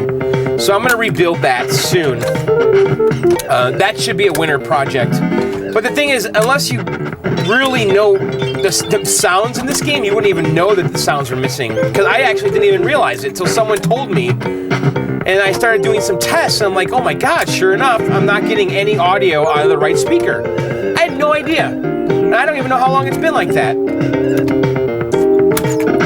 So I need to rebuild that AR3 audio regulator board. I'm hoping it's like just an audio amp. So yes, you are a Paperboy, you're delivering papers to your customers. You want to break the windows of the non-subscribers to get bonus damage points. And just everything about this game, the music, the gameplay, the graphics, the visuals, the controls, it's the full package. This is absolutely one of the best games ever.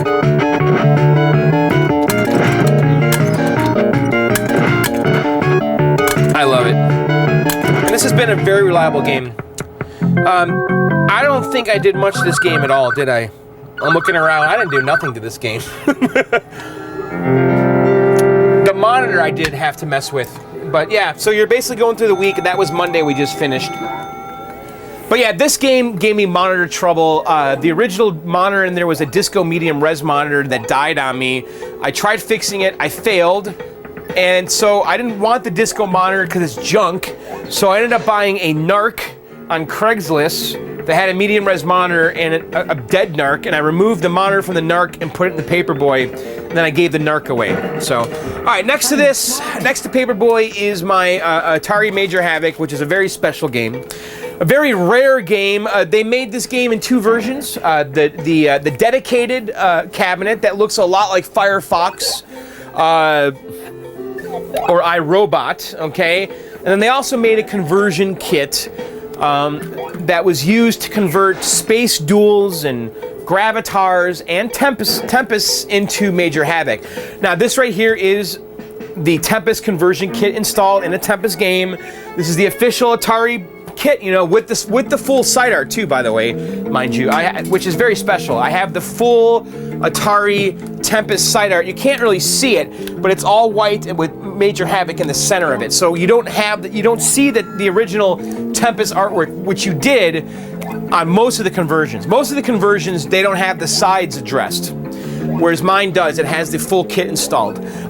It is a color XY vector game. Okay, so it is a mine. It has a Wells Gardner 6100 monitor. The original used an Ampliphone, which was a faster drawing monitor. It drew the vector lines faster supposedly than the 6100. I've heard that the Ampliphone version is potentially a smoother experience. I don't know. This plays fine. I've never noticed anything like, you know, any kind of slowness or slow refresh. I've never noticed anything like that with this Major Havoc with the 6100. It plays just great. Of course, you know, our good friend Owen Rubin designed this, who is a regular on Arcade Outsiders. And it's a very cool game, guys. I mean, this is one of the very first platforming games ever. You know, this came out in 1983. You know, this is right around Mario and all that stuff. So this is a very, very early platformer game. What's cool about it though is that it's all vector. You know, that's pretty unique. The controls are also unique. It has a roller controller that moves left and right. You have a little mini game that we're gonna play right here. A little mini game of Breakout, and I'm using a roller to control that. I mean, it's just very cool. And if you're to complete that, so right now it kind of plays like Galaga in a way. And I'm using this roller to move left and right.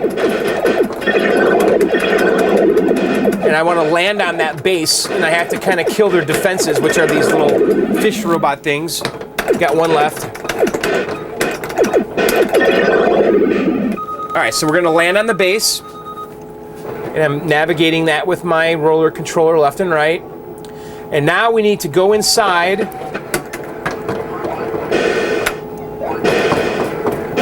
and get to the core, which is this thing. And we're gonna blow the planet up, and we now have 30 seconds to leave the base before it blows up, get to our ship, and exit. So that is the core of the game. There's certainly more to it than that, but really that's the core. It gets really hard, really fast, and it's just amazing that this was done on a vector platform. And you could put codes in here, and you could warp to different areas. I'll keep playing to show you guys the other level variation. All right. Yeah, we're not going to get to it right away because I think it's actually the third time around. No, maybe not. It should be after this. No, we're going to land. All right, let's see if we can get through this really quick, and then I'll show you the other level variation.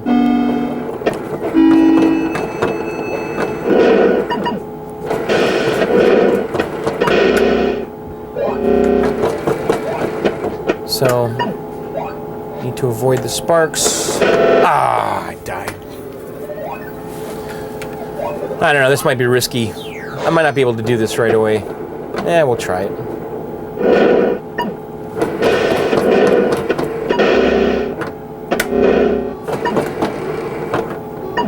Alright, so we got one spark here. Stay away from him. We do have a shield, by the way. Oh my god! Alright, screw it. Whatever. There's a different kind of level in there. I don't know. Alright, let's try it again. Alright, whatever. You can actually play the whole level here with the shield on. The shield doesn't go away until it's used. So I've seen people play it like that. Which would drive me crazy. Whatever. Oh, no. Ah, we're dead. So yeah, that's Major Havoc. Great game. Oh, I just started our game. Whatever. All right, let's move on. Okay, the next game here is Jump Bug, and this was a restore from 2015, and it was a very thorough restore. We touched every single nut and bolt on this game. There's nothing on this game that my hands did not touch and fix and restore and paint and address. I mean, it was a very, very thorough tear down restore, and I'm very proud of it. It actually turned out freaking awesome. It's some of my best work, honestly, guys. The big thing that I did this year with this restore was I used laminate, which I never did before.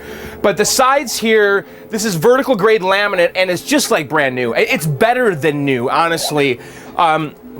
Super smooth, super durable, super perfect, you know, because this cabinet was a bit of a basket case when I got it. You know, we had a lot of issues on the bottom with water damage and stuff like that, and you know, we sanded it smooth and bondoed and then put that laminate over it, and it's just like brand new. So everything else here, you know, is pretty original, original control panel overlay. I got lucky, this is in pretty decent shape because the Jump Bug control panel overlay is actually pretty unique because a lot of the Rockola games had a generic control panel overlay. This one does not. It has this Jump Bug instruction sticker. It has some cigarette burns on here. It doesn't bother me in the least bit. Original bezel, original marquee. This marquee actually is not the one that came with this game. Actually, was it Leslie that sent me that from the UK? I think it was. And because someone put a warp marquee on here because someone originally smashed the Jump Bug one, and so they just replaced it with a warp, which made no sense. But anyway, you know, this thing turned out awesome. It really did. And it's also the first time I used rattle can spray paint to paint a cabinet. And I'm telling you, man, this is some of my best painting ever. It really worked out great. So let's play a quick game. It's a weird, quirky game. And there is no free play. I actually coined it up before we came down here, but you gotta open the coin door. So it's just a strange game. It's almost like a rhythm game. So you're in this little jump bug that fires for some reason. You gotta collect these money bags, and there's all kinds of different levels, and the game just keeps changing and changing as you go throughout. And it is based on Galaxian hardware. You'll notice the star field in the background is literally like right from Galaxian. I think back in the day, a lot of companies just copied Galaxian hardware and said, hey, that's a good platform to build games on. You know, it's almost like the Galaxian was like a computer platform that people were building games on top of. I think Frogger is also based on Galaxian hardware. Must have been a very good design and easily understood. All right, so this area gets kind of neat because there's bonuses on these clouds. And if I bounce on them, every time I bounce, I get a bonus. This one has a question mark. This one actually gives me 400 points every time I bounce on it. And it's just a great way to point press. That's not very obvious when you first play the game. So I'm trying to land on these clouds so I can point press. And then those Joker dudes, those little gesture guys, they keep coming back. Ah, I hit the volcano. But it's a neat game. It has platforming. It's actually my understanding that this is the first side-scrolling platformer ever. This game right here. And so that's pretty neat, right? It's funny, you know, I look around my collection now, I kind of do have a lot of firsts. You know, I have, well, the first Laserdisc game, right? I have the first side-scrolling platformer right here. The first video game, Computer Space. What else? I feel like there's something else. I'll have to think about that.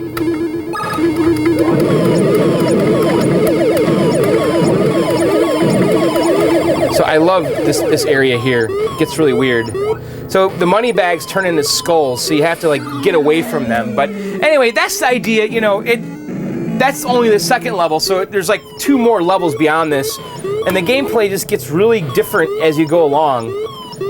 Definitely a game worth trying in MAME. I've heard the sounds in MAME aren't very good though. We still have 1 credit though. I need to get rid of that. All right, so let's move on. So these are my pinball machines. I have 3 of them. And I've had these 3 for a while now. It definitely is time to maybe get a new pinball machine. I've been thinking about getting rid of Whirlwind. I go back and forth and always talk myself out of it because I like it so much. But Whirlwind is my first pinball machine. I bought that. It was actually on eBay, and I made a deal with the guy off of eBay to get it. And it's a Williams System 11 game, and it really is one of the better pinball machines out there. I personally, just based on my experience, think it's the best System 11 game. Others would disagree, but for my money, it is. And it was designed by Pat Lawler. Of course, Pat Lawler is famous for making Twilight Zone and Addams Family. You know, he's one of the top pinball designers of all time. And it's just a cool game. Now, this is a System 11. It doesn't have the dot matrix display. It has an LED display, so it has an alphanumeric display in the back. It can't show graphics, or you know, you can't play games back there. But it's just alphanumeric. It doesn't really affect the gameplay whatsoever because the callouts and the gameplay is still pretty modern, relatively speaking. You know. And so you don't really miss a lot. Now this game's from 1989, so you know it has incandescent bulbs in it, and you know it really is kind of a dark game. And I probably should upgrade this game to LEDs. I think this game would really pop with LEDs. But it's just a really cool game. The object of the game is to basically get all of the targets that are on the compass. Okay, you can see on the compass they're lit up northeast, northwest, and you want to light those targets, and then it'll start the storm, and then the fan on the top will spin, and then you need to lock the ball, and that's basically the objective throughout the game is to start the storm and then lock the ball, and then when you lock 3 balls, you get multi-ball. And then at the same time, so there you go, and then those spinners spin. It's a really cool game. And then at the same time, we're trying to get all of these things. Supercellular door value. So we got upper lights, jets on, score 500,000, extra ball, 3 bank targets, quick multi-ball, like the million shot, and lower jets.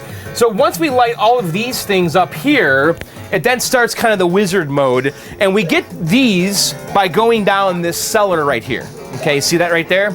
So see how it has a yellow light? That means that we're gonna get that value. We'll get light the million shot. And if we don't want light the million shot, we hit that spinner and then it'll choose a different one randomly. But when we complete it, that top light then will become solid. Makes sense?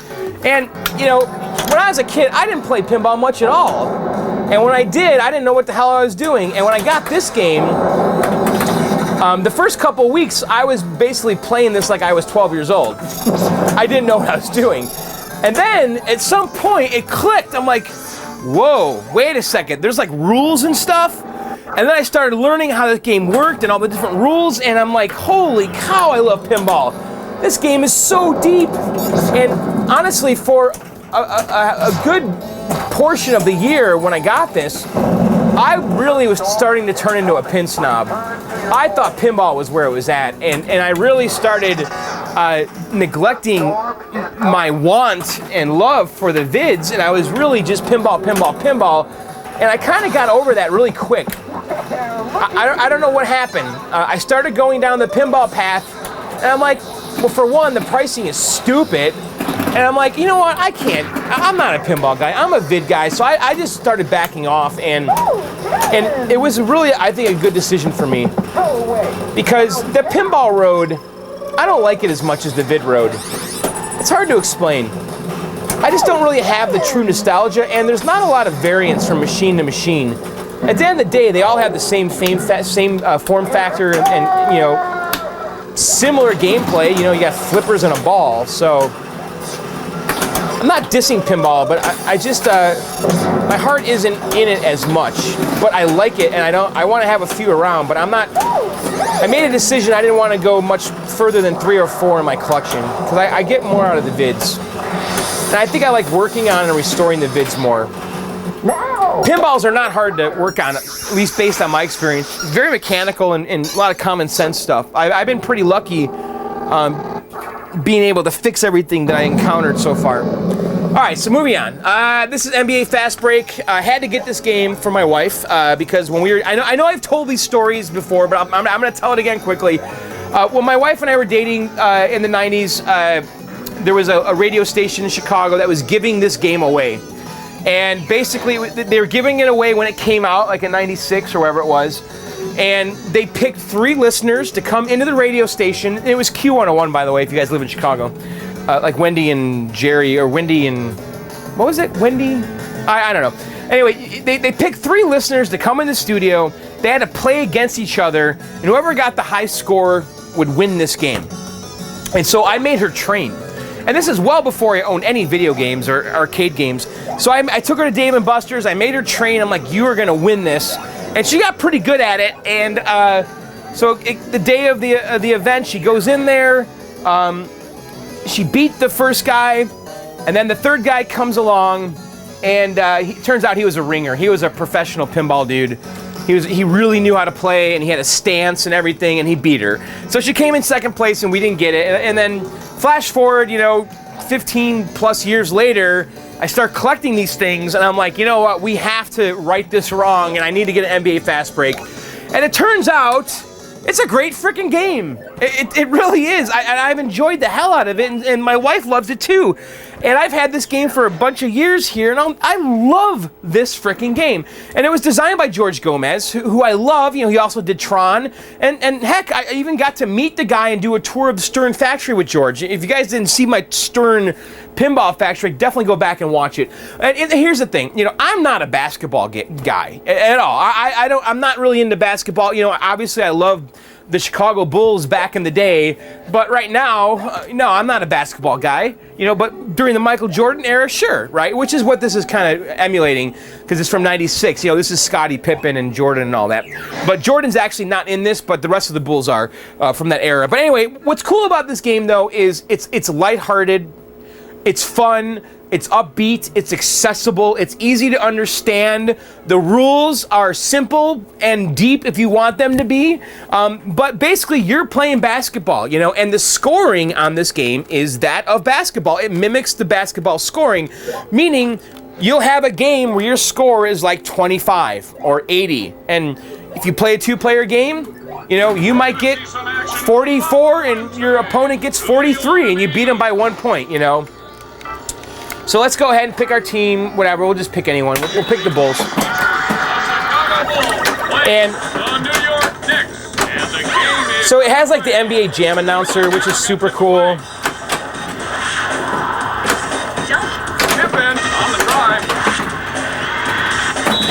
So we got a foul shot, and yeah, the back glass has an animated back glass with a flipper back there where you have to make a foul shot by using the center button, which is really cool.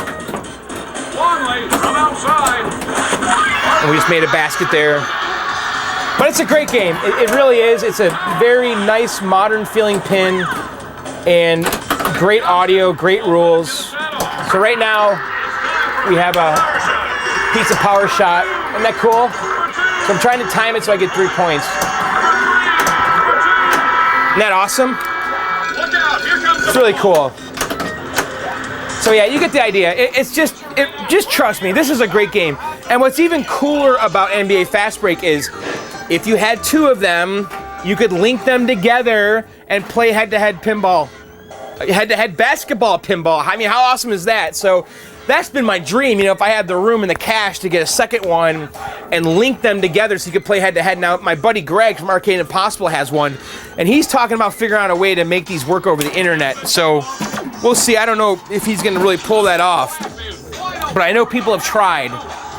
Okay, the next pin is a pretty special pin, and this is another George Gomez pin, and it's called Revenge from Mars, okay? And the artwork here on the back glass is done by Greg Ferreras. We, of course, met him when we were in Atlanta. But what's special about this pinball machine is that it has a half-silvered mirror over the playfield and a monitor above it, okay? The monitor is projecting an image over the playfield, so it gives the illusion that our ball is hitting these virtual targets that are floating over the playfield. And it's a super cool effect, you know, and basically what happened here was, you know, Bally Midway told these guys, you know, listen, we're going to close down pinball because you guys are not innovating anymore and sales are down. If you want us to keep pinball alive and you want us to keep funding it, you guys got to come up with something new, something revolutionary, and this is what they came up with. You know, George Gomez and Pat Lawler came up with this idea in Pat Lawler's garage, and it execution on it is I think flawless, and it's a shame. It's a sad story, really, because it was a successful game. They did sell a bunch of units, and then they closed pinball anyway. Now, this is not the last pinball machine that Bally Williams made. The one actually after this, which was another Pinball 2000, which was the Star Wars Episode 1, that was the last pinball machine they made, and then they shut them down. But Star Wars is nowhere near as good as Revenge from Mars. Revenge from Mars is just freaking amazing. And it is the sequel, the spiritual sequel to Attack from Mars, which is another awesome Bally Midway game. All right, so we're going to pick a game mode here. Whatever, we'll just pick that. You gotta launch the ball. But this is just such a neat game. So right now I gotta shoot the missiles at the UFOs to save the White House. Let's get the ball here. And the game looks like it has a really short playfield. It really doesn't. The playfield on this is a little bit shorter than the 90s pins, but it's really the same length as like the earlier like System 11 pins and all that, whatever.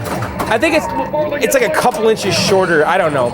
It's not that much shorter than a normal pinball machine, although it looks like it. But there's a lot of real estate you kind of lose because of the virtual graphics that they put over the area here. But yeah, it's a cool game. It's super deep. It's really fun. It has a PC in it. Knock on wood, mine still works because it's the original. There was a solution called Nucor that was out a few years ago, but they stopped selling it. I don't know why. Maybe for some weird financial reasons. But so I'm still running the original computer, and I'm knocking on all kinds of wood that it keeps on working because I've been very lucky that this has been a very reliable machine. Because it would really break my heart if that computer broke. So, all right, so those are the pinballs. Okay, the next game here is Dragon's Lair, which is a laser disc game. Right now I have the Space Ace disc in it, and I have the Merlin board installed, which allows me to swap discs between between Space Ace and Dragon's Lair. I'll tell you, I don't really like Space Ace. It's okay. I don't hate it, but I'm really more of a Dragon's Lair guy, so I'm probably going to swap that back out again soon because I kind of miss playing Dragon's Lair. But this is a all-original game. When I got it, it was working 100%. It had the original LDV 1000 Pioneer player, which has a very bad reputation. It was actually a miracle that this game was still working, honestly. An absolute miracle. But So I kind of went ahead and did some preventative maintenance. I replaced the player with an LDV 8000, which is a much more newer, more modern Laserdisc player. The Merlin card allowed me to use a more modern player. So I put in the LDV 8000, which I think is like 10 years newer than the one that was in here. And it plays great. And it looks great, it sounds great, everything about it is great, great, great. I did nothing to this game. Like I said, it's all original. I did replace the control panel overlay because the one that was on here originally was shot. So really all I did was I restored this and the bolts and then cleaned up the joystick and made sure that worked. I did add a spectator monitor to the top, which I think is super cool. You know, back in the day in the 80s, you know, they sold these spectator monitors that you could put on top of games. So the spectators could watch people playing the games. And with the Laserdisc player, it's very simple to add that because you just use one of the BNC outs and you run it to a monitor like this, which is a Sony PVM monitor that I picked up on eBay, and that's like a professional quality like video editing monitor. And those are really cheap and really good for console gaming these days too. But anyway, I threw one of those up there. It's a commercial grade monitor. It just looks cool and just adds so much to it. But yeah, let's play a little Space Ace. I'm warning you though, I've yet to really get even remotely good at this. It kind of pisses me off. I actually turned the volume down on this too because this was driving me nuts too. I just died. The attract noises on this are out of control.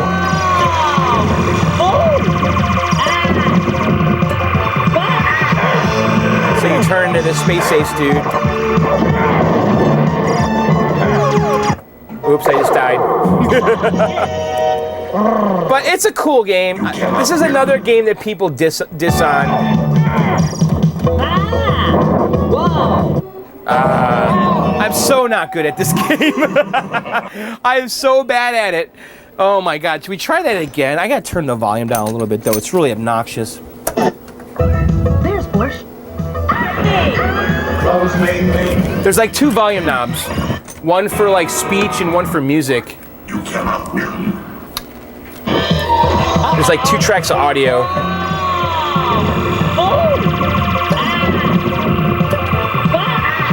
I always forget. Right, that. I don't know what to do there. Yes, you can tell I really haven't played this game at all. I hate it. Dragon's Lair is so much more fun. I'm sorry, Space Ace fans.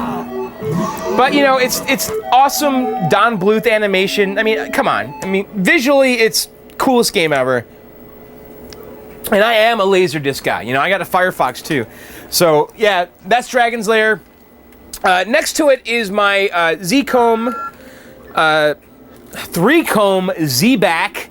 When I got this, it had Street Fighter 2 Champion Edition in it, I believe.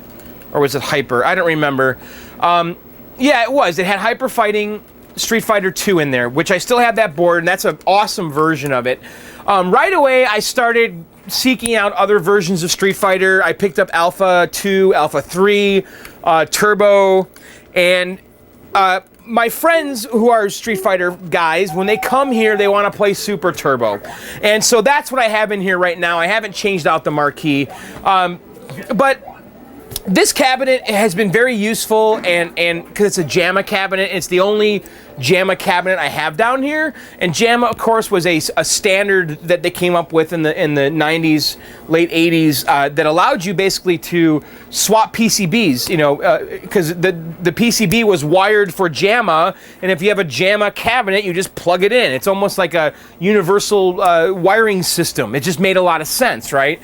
And so this cabinet's great because I've been just kind of purchasing Jamma boards and enjoying them in this machine. And it's just a great utility cabinet to have down here.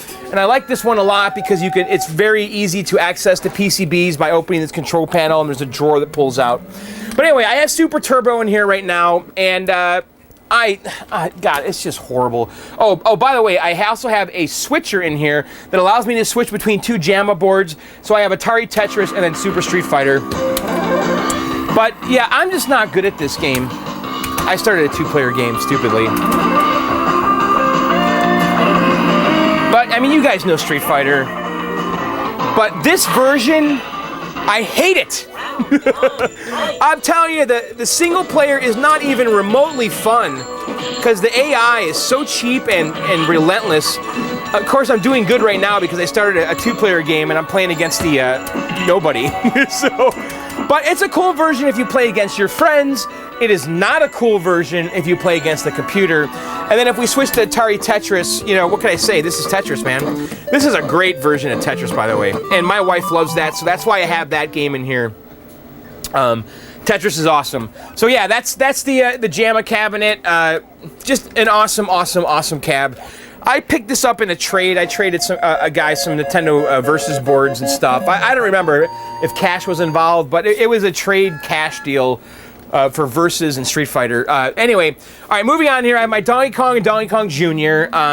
Both of these are original. This Donkey Kong is the first arcade game I ever purchased. I bought this after seeing King of Kong, and I'm not ashamed of that at all because that's the truth. You know, when I was a kid, Donkey Kong was my favorite freaking arcade game, period, the end, you know. And I know I've told this story a million times, but, you know, my parents were big campers, you know, we go camping all over the country, and we were like in Wyoming or something at a campground. You know, John's like 9 years old or 10 or whatever, however old I was, 10 or 9 or something.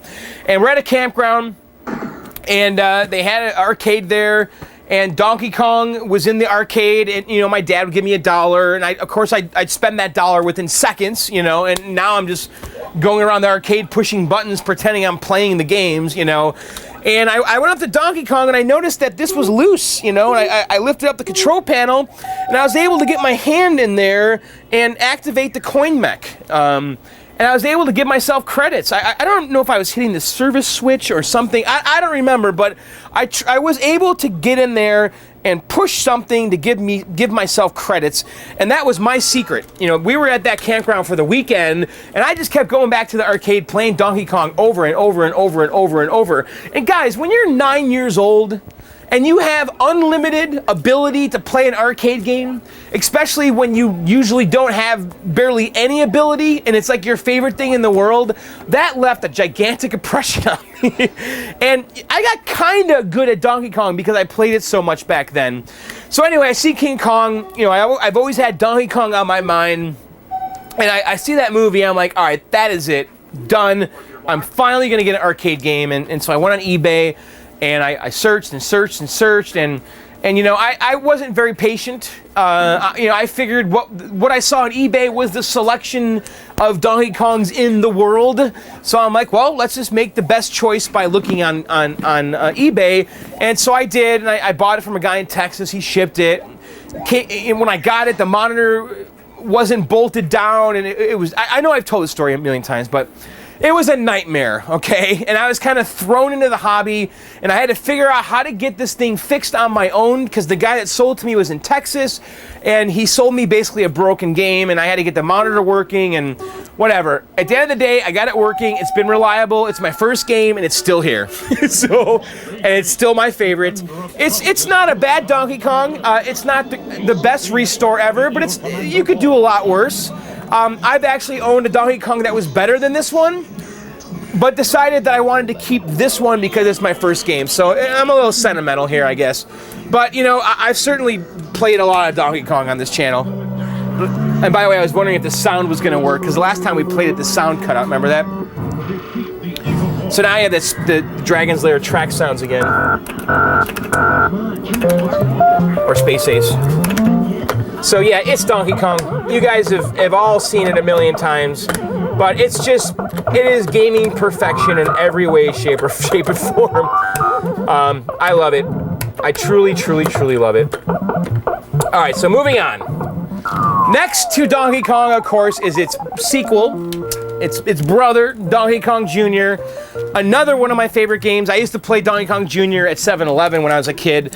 This one here I picked up on Craigslist. I don't remember what I paid. I think somewhere around $300-ish.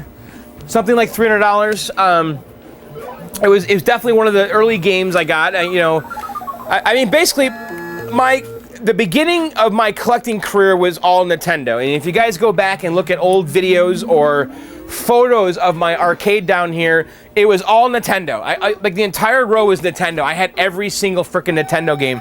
So I've owned pretty much all of the Nintendo games, most of the Nintendo games, except for the old ones like Sheriff and, you know, the obscure ones in the beginning.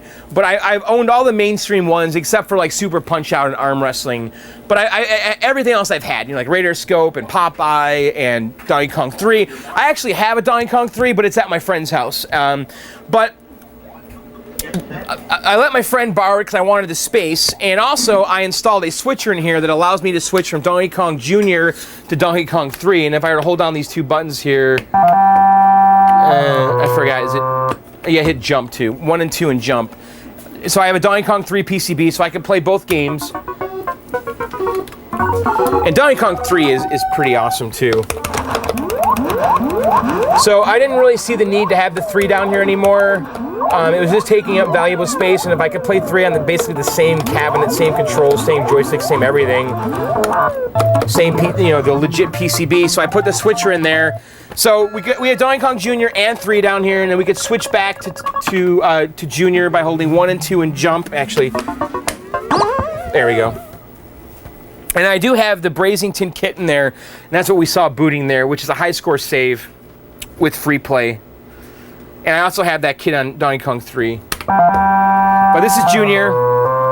I love Junior. I've had a lot of guys asking me to revisit the Let's Play videos, and we'll definitely be doing that, the John's Quest for videos, because I'm trying to get 100,000 points in this game, and I never have been able to get that. And it's unbelievable that all the years I've been playing this game, I've never gotten to 100,000. So, anyway, I'm just gonna kill myself. That's Donkey Kong Jr.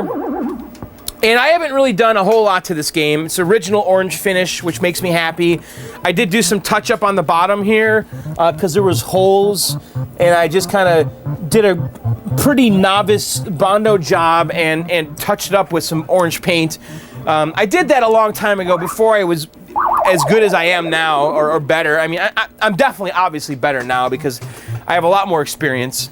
All right, so next to Junior is my Robotron, and I had to get Robotron because Robotron freaking is awesome. I mean, come on. I mean, what do I need to say about Robotron? Robotron is, without a doubt, one of the best playing games ever made. I mean, it is just cool as hell on every freaking level. It's challenging. It's good. The controls are so tight. You know, when you die in Robotron, you feel like it's your fault, man, because you feel so in control. And when you get in the zone playing this game, you just feel like a champion. So this is an all-original Robotron. This was part of my trade to Jay.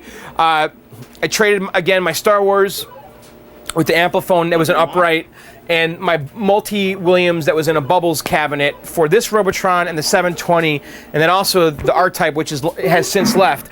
But I didn't do too much to this game. It is all original. It does need a new control panel overlay, which I have. I just have to install it. That would be a good project here. I did have to get the right joysticks because when I got it, it didn't have the right Wiko joysticks, because there's a very specific height that you need for these joysticks for this game, because it's a wood control panel. These dust washers should actually be below the control panel, and when I replace the overlay, we'll correct all of that. And so I replaced the joysticks. I got those all working. I did put the lights in the buttons because those were burnt out. These blue buttons light up, but just barely. You can barely even tell. So I fixed all of that. That one looks like it's out, actually. Is it? I don't know. But all right, let's play some Robotron. It really is just like pure gaming perfection, honestly. And so it's a twin stick game. Left joystick moves, right joystick shoots, and it just is so fluid and it feels so good. Like you just feel so in control. And it's an 8-way joystick, but it feels like it's 360 degrees of movement, you know? And so you're basically trying to rescue all of the humans that are on the level, and then as you collect them, the points for them goes up, and you want to just kill all the bad guys and save all the humans. And most of the aliens will not kill the humans, but the tank guys will. So you want to collect the humans, rescue them before the tanks get them. to the big green hulking guys. But yeah, if you've never played Robotron, you gotta play Robotron. I mean, it's as classic as it gets. It's as good as it gets. It's just a game that I respect on so many levels because it's so playable and so fun, even in 2016 here, you know? And I'm not very good at it, but I'm okay. So, what's my high score? Is it even on the board there? 150,000 or something? All right, so next to that Robotron is I Robot, and that was a restore we did this year. And it was a rather lengthy restore. It was a restrained restore that I kind of did, I think, tastefully. You'll notice on the bottom, you know, there's some scratches and dings on the metal, just because I didn't want to risk painting or touching that up and making it look worse. But I addressed everything on this game that was wrong. Okay, when we got it, by the way, I got this from John Exley in Colorado.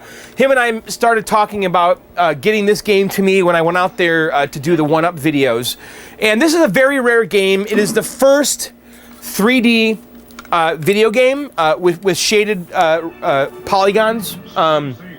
So this is the first 3D video game, which is crazy. You know, there was certainly 3D video games before this, you know, but they were vector-based. This is the first raster shaded 3D game, okay? And it's a very unique cabinet. It's a very rare game. It's just uber cool.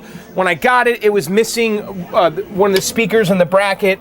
The control panel was completely blown out. The game wasn't working. Trioxin, who is a Clov guy, he fixed the control panel because all of this was missing, completely missing, blown out, and he rebuilt that all up using his body shop skills because he was a body shop worker or owner, and he just did an amazing job, guys. I mean, this looks like brand new, and so I had a bezel made up. I did this artwork. I scanned it in. I put a brand new monitor in it. Ian Kellogg came down here and helped me fix the power supply. He made a rebuild kit for me, and luckily the PCB was working, and it's been a pretty reliable game. I haven't really had any trouble with it at all since we got it down here. I do need to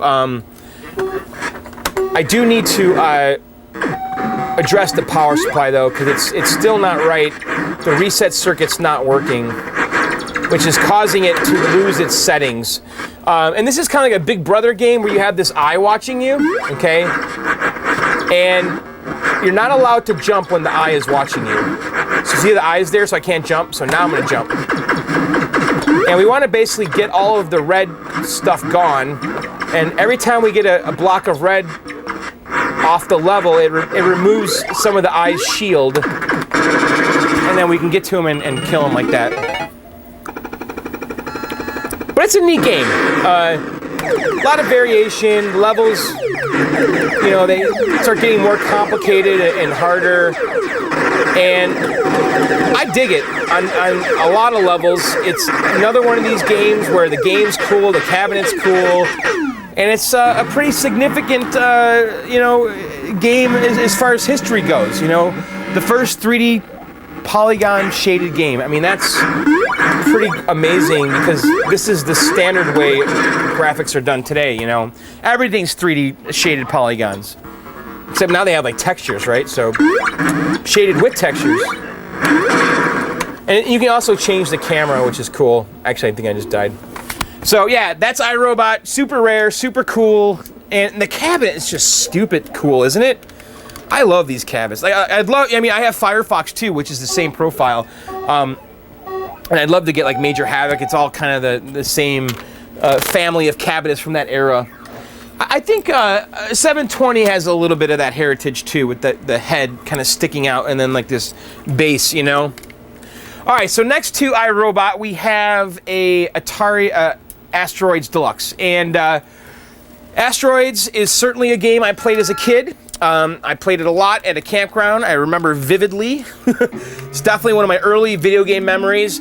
So I knew I had to get an Asteroids, but I wanted the deluxe version because this cabinet is just rock star cool. Rock star cool. Where did I come up with that? But it's got it has like a vector monitor with a black light and a half silver mirror, and it's just such a neat effect. If you guys can see it, it looks like the artwork is just floating over the the background, you know, because there's this blacklight background with graphics over it, and I know there's kind of a glare here. Let me turn the light off. But it's such a neat effect. Can you guys see that? And I really do like this game, and the cabinet is just so cool. Asteroids Deluxe, the cabinet is so much cooler than normal Asteroids. And you know what? This game's pretty common and not very expensive. I bought this from a collector down in Connecticut. I paid somewhere in the $300 range. It's been a fairly reliable game. I did have to rebuild the monitor. The monitor died on me. A bunch of resistors like caught on fire, and I had to replace like a whole section of it. But this is a good game to look out for because they're very common and they don't tend to sell for a lot. But a lot of bang for the buck. You know, you got cool cabinet, cool gameplay, cool iconic gameplay. And it's just very, very classic and iconic. So yeah, Asteroids Deluxe, badass, honestly. And I did not do anything to this game at all, except for fix the monitor when it died. I got lucky. I bought one that was in really nice original shape, and the artwork on it on the sides is just spectacular. All right, so next to that is Mad Planets, which is a very special game. Mad Planets is a Gottlieb game. It is very rare, and it's very cool. The gameplay is just out of this world, guys. Mad Planets is sick. And the profile of the cabinet is the same as Cubert, okay? It is a temperamental hardware platform. You have lots of issues with the power supply. I have rebuilt the power supply, and it's been fine. It's interesting, I noticed it's saving scores again, because it never really saved scores. And it started saving the scores after my party because I had the game on for like 12 hours. So I think the rechargeable battery never got fully charged until my party this year, and now it's saving scores. But anyway, it's cool, and the control scheme is cool because it has a spinner and it has a flight stick with a trigger here. And let's start a game and I'll show you. And I was having trouble with this game earlier this year where the sound was missing. And I think I fixed it. I just kind of reset everything and double checked all my voltages. But I was having issues where the sound would go away in the middle of the game, and I think, I'm not positive, it could cut out even now. But I played with it like over and over again, just trying to figure out where the fault was. So basically, you're trying to kill these planets, right? And the music's badass, by the way. But in order to kill the planet, you have to kill all of its moons first. And this is a bonus level here. I have to shoot those comets and collect the spacemen. And if the comet leaves the level, this bonus level ends. But if I can kill the comet, I get the next comet, which is worth more points. So every time a new comet comes out, I get 100 more points for killing it. And it's pretty cool, right? So, it's a cool game, it's a challenging game, it's an addicting game, and once you start playing this game for high score, you'll be like in love with it. Holy cow, was I addicted to this game when I first got it. Like, I was playing this non-stop. I did probably get a little burnt out on it, but the people that like this game and know how to play it love this game. It is a very underrated game that doesn't get talked about too much, and it really deserves all the attention in the world because the gameplay is tight and it's unique. See, you kind of get what's going on here, right? I'm just when the planets come out, they have moons. If I kill all their moons, I can then kill the planet.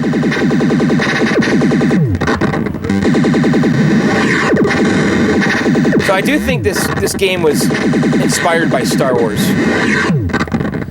because I am a Death Star, or a what are the what's the triangle ships called in Star Wars? The big like battleship. You know what I'm talking about. I think that's what I am. One of those big motherships that the Imperial guys have that can kill planets. That's my take on it. Is that, you know, in Star Wars they were blowing up planets, and now the planets are mad, and so you have one of those big Imperial cruisers or whatever they were called that can blow up planets, and the planets are resisting. Should we finish this game? You do get a free life like every 20,000 points, which is key to this game. If you can just keep advancing in 20,000 point increments, you can kind of keep the game going.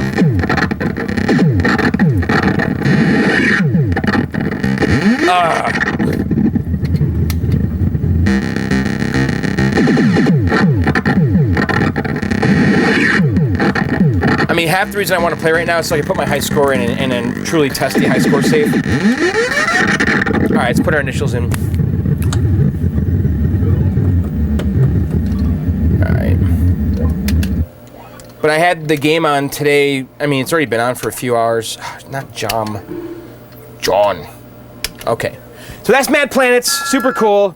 And you can see what I'm talking about. Isn't that like an Imperial cruiser ship, whatever?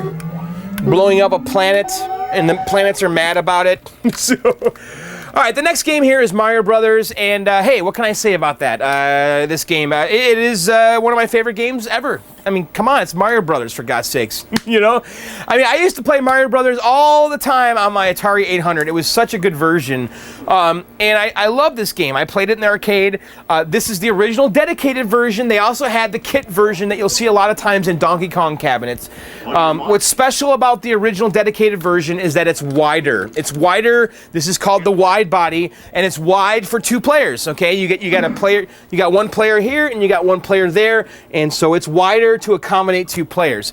The monitor, still 19 inches, but it's wider for the players. And playing this on a Donkey Kong cabinet, you know, the controls would be that much tighter, you know, because you basically be losing this much of the cabinet, you know. One surefire way to spot a wide body in the wild or on eBay or Craigslist is the speaker grill is dead nuts in the center. Okay, so if you're looking at a Mario Brothers on Craigslist and you're wondering, is it a conversion or an original? Well, look for the speaker grill. Dead nuts center. Donkey Kong cabinets, the speaker grill is to the left. See that? It's not center. It's to the left, okay?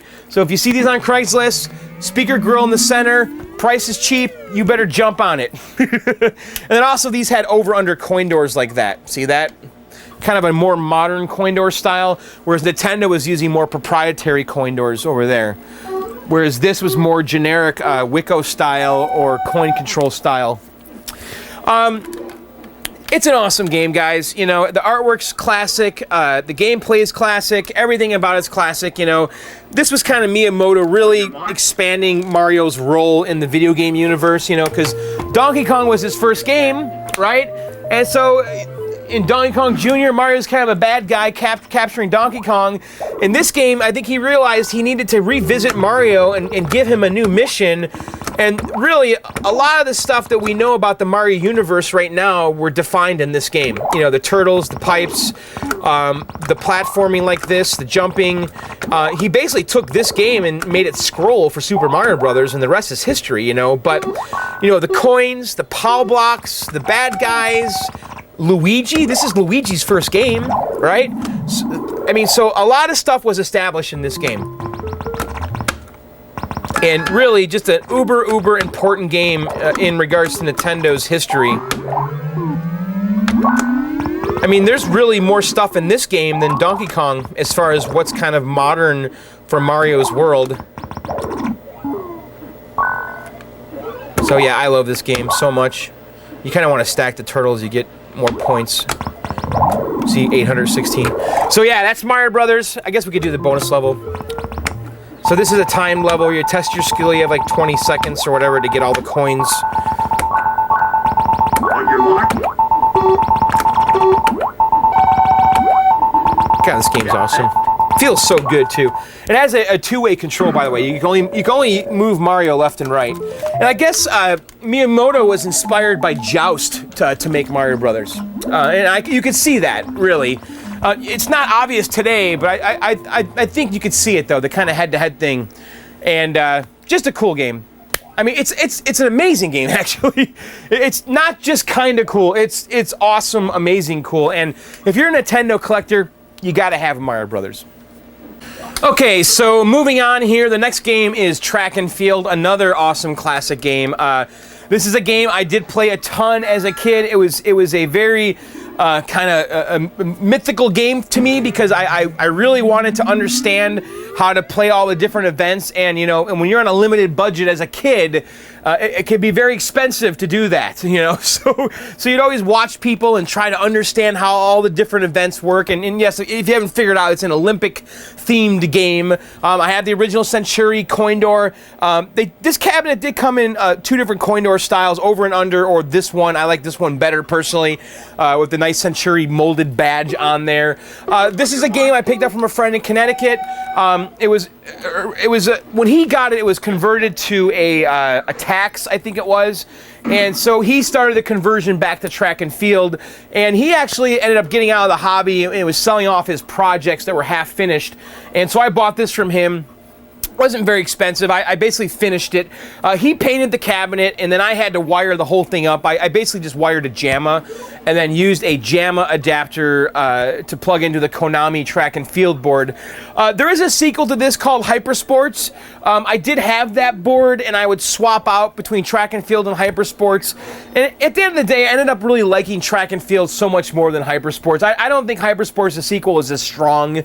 I do, however, really like the skeet shooting in that. Hypersports, that's like the only event in there I liked, because that was in the NES version, if you guys remember, because I used to play Track and Field all the time on the NES, and that version on the NES was a mashup, I think, of Track and Field and Hypersports. So the two games were kind of combined to make the NES version, and the NES version had the skeet shooting.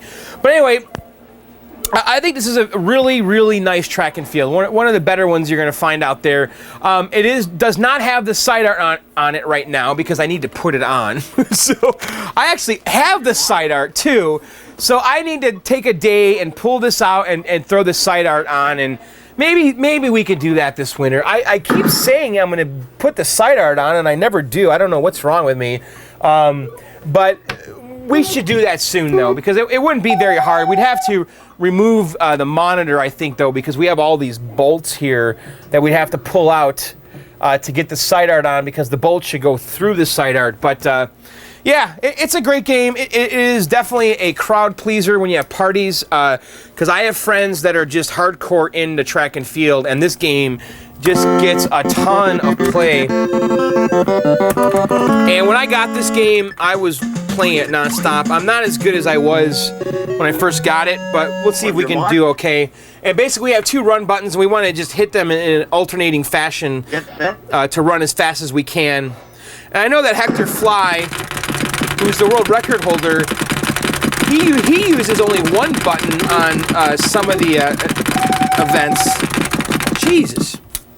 And it's cool, it keeps the top 3 scores for every event. So you can see my friends here. My buddy Ted's got second. I'm not sure who the first player is there. So Brendan has first place on the long jump here. So this one's really cool. So you want to get 45, which I didn't do, but I think we're going to qualify. We need to get at least 7 meters to qualify. And I got 7.74 meters.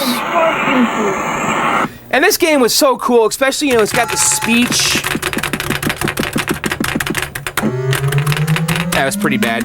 You want to jump as close to the line as you can. Just an uber awesome game, guys. It truly is. And it's funny, though, because when I was a kid, there were so many games like this. You know, like summer games on the Atari 800. There's winter games. Like, you know, I guess because the Olympics were happening and they were just making all these Olympic-themed games. But really, this is the one of the most, if not the most playable today. It's such a good game. I like the cabinet too, I have to say. I think that it's definitely one of Century's better cabinets. So you guys want to see their events here?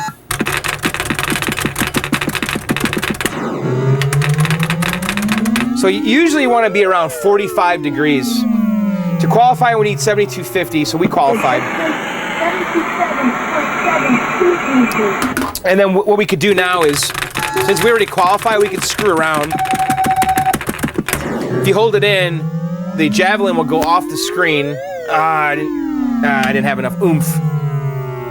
The javelin will go off the screen and like kill a bird. Which is kind of funny. And you get a little bonus for that, actually. Let's see if I can do that again.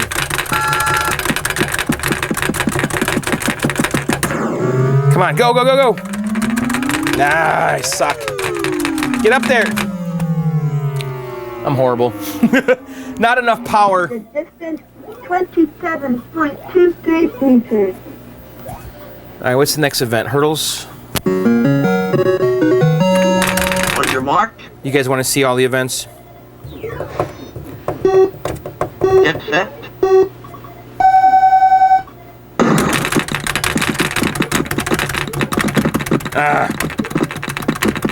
So I'm only using one run button right now.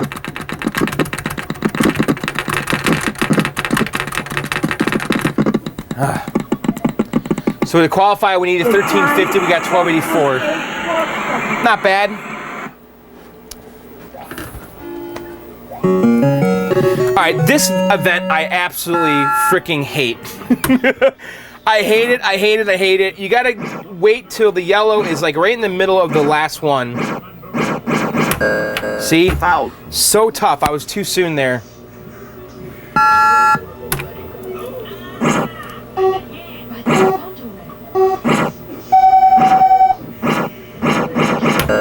I'm so bad at this. I either like do it on the first time or I just don't do it at all.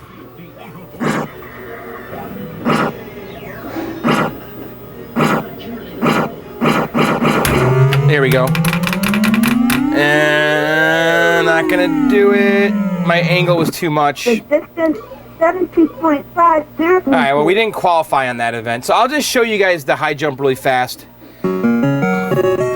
I actually really like the high jump a lot. 15 meters. So you want to jump around the eye.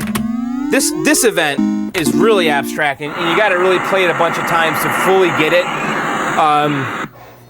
Basically, you just tap run, the guy will auto run, and then when he gets to about the eye, push that once, and then I needed to press the run button there. Let's try it again. 2.25 meters. So I'm going to jump by the eye.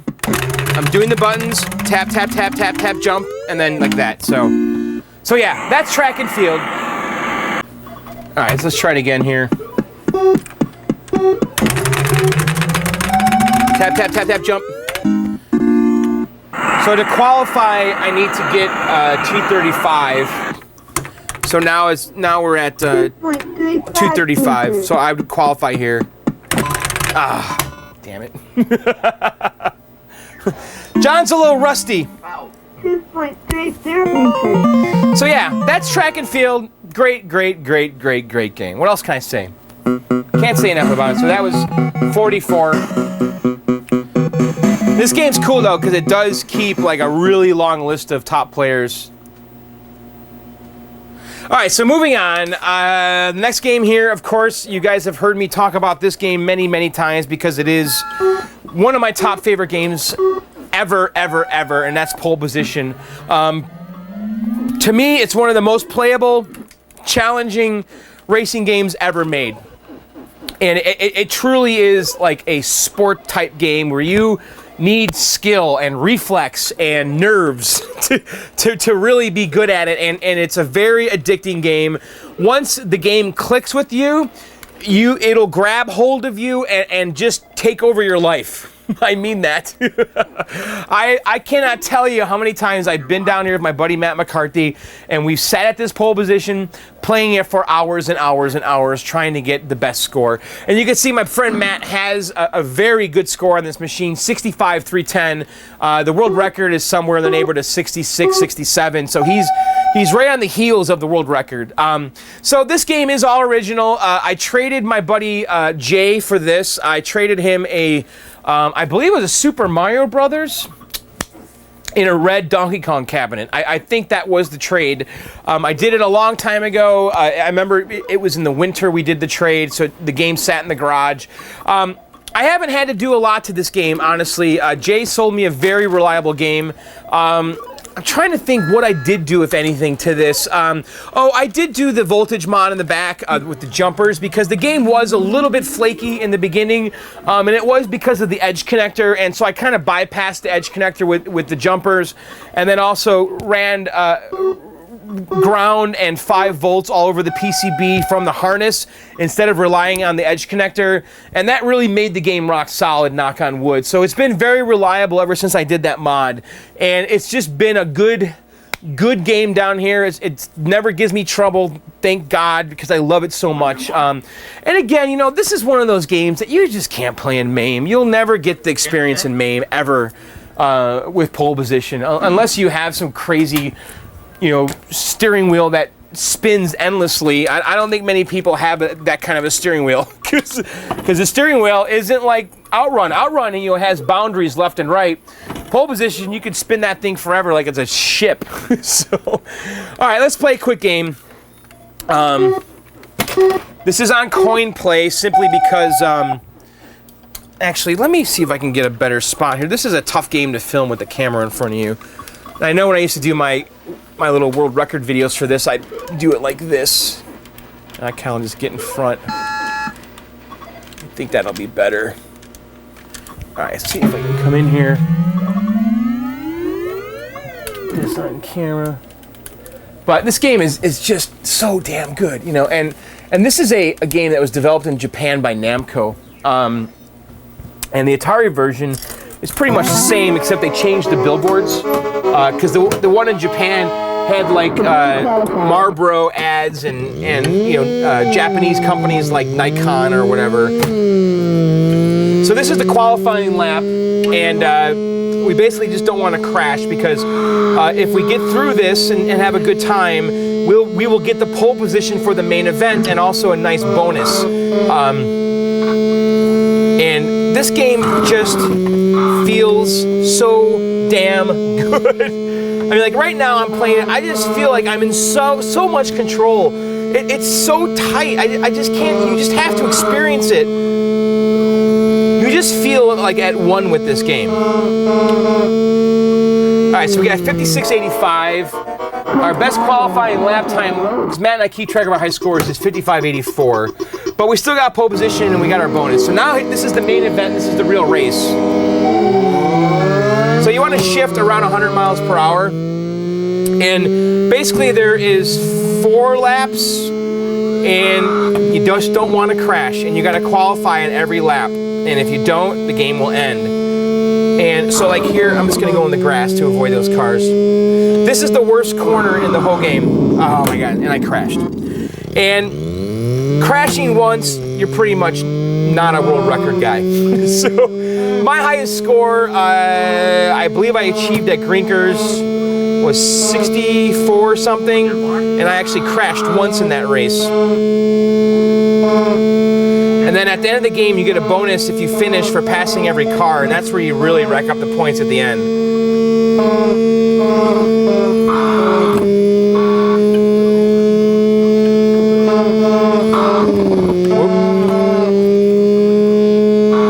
am trying to do well here. Oh my God, this is not a good game, guys.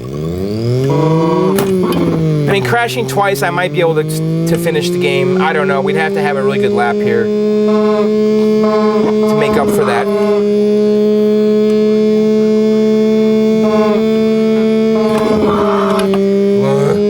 Alright, I got 4 seconds to get to the finish line here. Can I do it? Nope. Yeah, that was a pretty bad game.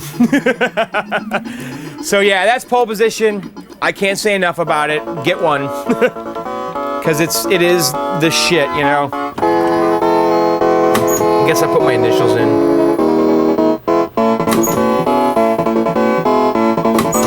Alright, so the next game here is Zookeeper. Another really rare and amazing game, gameplay-wise. You know, this is the full package, guys. You got a cool cabinet, and you got an amazing game. And this is another game that is definitely rare and hard to get, and becoming very valuable. You know, I just got lucky that I got these games when I did, because this was a game that I was really after for a year or two, and I ended up finding one from a guy in New York. I bought it dead. and I basically put it together from a couple different deals and buying boards from over here and the cabinet over there and the artwork over there, and I basically had to reassemble it from parts from all over the place. So when I got the cabinet, it had the original harness. It was missing the art. Actually, it was all complete, I think, but the artwork was blown out and it wasn't working, I believe is what it was. And then I ended up buying a set of artwork. I basically bought, someone parted out a Zookeeper at some point, and I bought everything that was from the part out, like literally every part. And then from that buyout and this game here, I was able to put it all together and make this game that you see. And so it's all original. I haven't touched anything as far as the cabinet. It's in fairly okay shape, you know. The control panel overlay is the original one. It has some tears. I have a reproduction that's ready to go. I've decided not to get rid of the original. I think the original here is good. It's not horrible. It's not amazing, but I'm not offended by it, you know. And it's original. I'd rather just keep it original. So I'm going to just save the reproduction for now. I should, though, pull it out one day and just go through it and clean up the metal parts because they have some rust on them. But in general, this has been a very reliable game. Once I got all the bugs worked out, and it's a fun game, and it is really a notorious game too for being problematic. The hardware is not good. It's mostly because of the 4116 RAM that require 2 voltages, and also have, like, you know, there's like 30 of those chips in here, and the sockets go bad. So usually the RAM is the big deal here, and I replaced all the RAM and cleaned all the sockets, and it's been fairly reliable, and also put the switching power supply in here. And so it is saving scores here. Matt got a really high score, looks like during my party. It's nice when you have the games that have the rechargeable batteries, like this one. This one has a rechargeable phone battery, and so does Mad Planets, and so does Tron back there. When you have a party and the games are on for 12 hours, it really charges the batteries up and makes the high scores kind of save for a while because of it. Because it doesn't then take much to kind of maintain the voltage if you just turn it on for a couple hours a week. Anyway, let's go ahead and start a game. So, I know that we've covered this game, we've covered most of these games already, but the object of the game, it appears is that you need to keep the animals in the cage, but it's really not the case. You want them to come out so you can jump large groups of them. But in the beginning here, it's so slow and basic, it doesn't really matter what we do right now. I'm just screwing around so we can get to the later levels. And I'm probably going to throw him back in. And then I'll get a bonus for every animal that's inside the cage.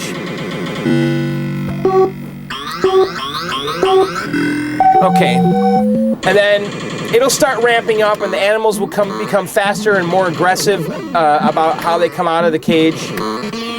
And we're going to want to just basically group them together so we can jump, like I said, large packs of them. Because you get points if you jump more than one. So like right there, dumb. So look, if I jump one animal, I get 100 points, right? If I jump 2, I think I get 200. And if you jump like 20 of them, you can get like 1,000,000 points. So like here, these snakes are coming together. I'm gonna jump all 3. So I got 2,000 points for that. So you can see how lucrative it is to jump more than one. Okay, so now we got a little bonus level that I think is clearly inspired by Donkey Kong. We got an ape with a girl and a platform that we have to traverse to get to her. You don't really want to linger on here like I am right now. You want to get up there as fast as you can, because these coconuts can make your life hell. See? I'm having a really bad game. Probably okay.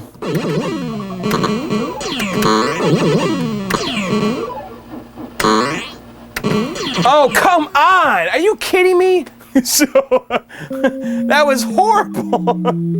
I didn't even make it on the top 10. I made it on the Today's Keeper list, because they have 2 separate leaderboards. One, the top 10 of all time, and then the top 10 from today that gets cleared every day.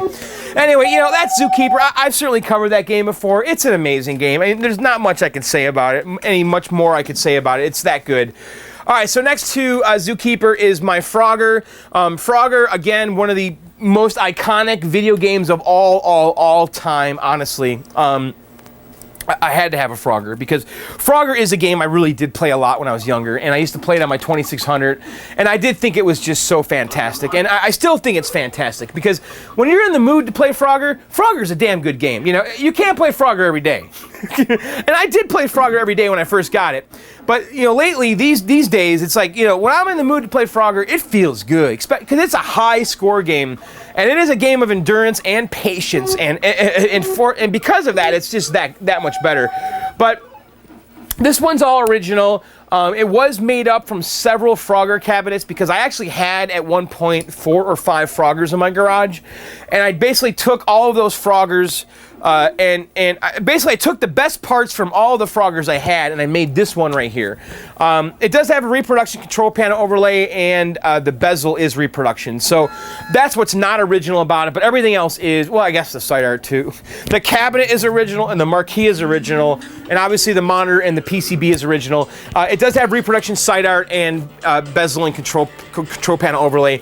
And actually, Frogger, originally the arcade version didn't come with the side art by default. It was an option, I believe, and so you'll see a lot of Froggers that just don't have side art at all. And but this restore really turned out great. This is a fantastic looking Frogger. I think I have it on the end here, just because it's that awesome.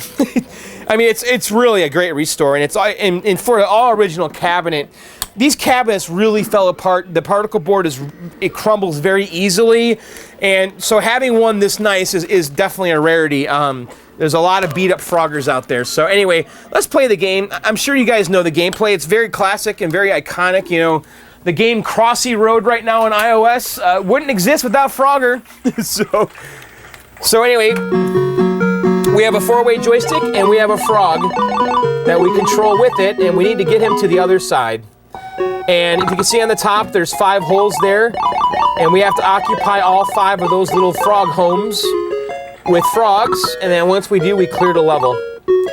And it really is a simple game, but like I said, it requires so much patience and a little bit of stamina to get through it. Because if you're impatient, you will die. You have to wait for the right log. You have to wait for the right moment to jump. You cannot just blast through this game.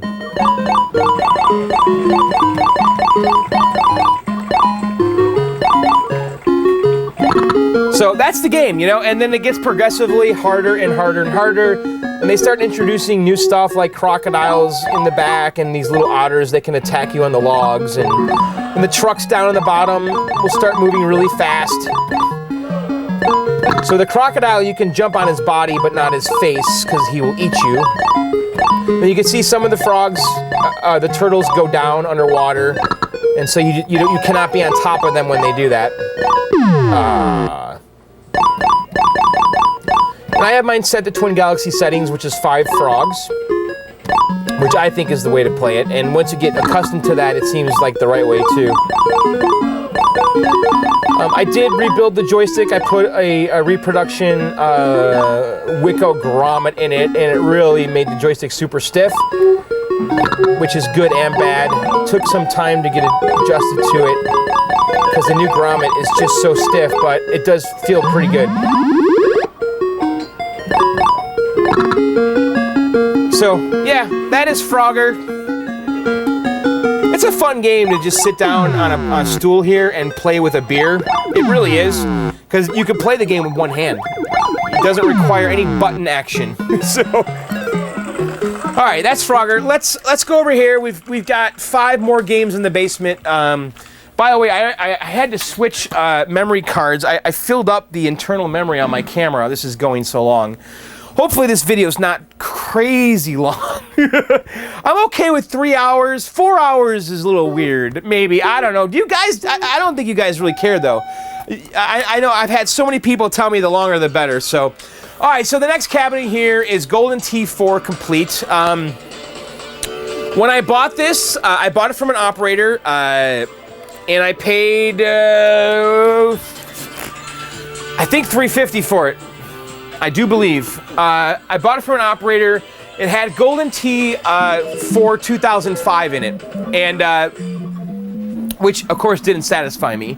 I wanted to have Golden Tee Complete, which has all 26 courses, so I picked up a Golden Tee 4 Complete board set off of someone on Clove.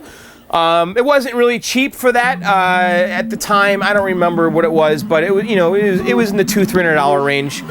And so I installed that, and it added basically all the versions of Golden Tee 4 to one cabinet, which is super cool. And by the way, I really am a fan of these dedicated Golden Tee cabinets. I think it's a very iconic cabinet design.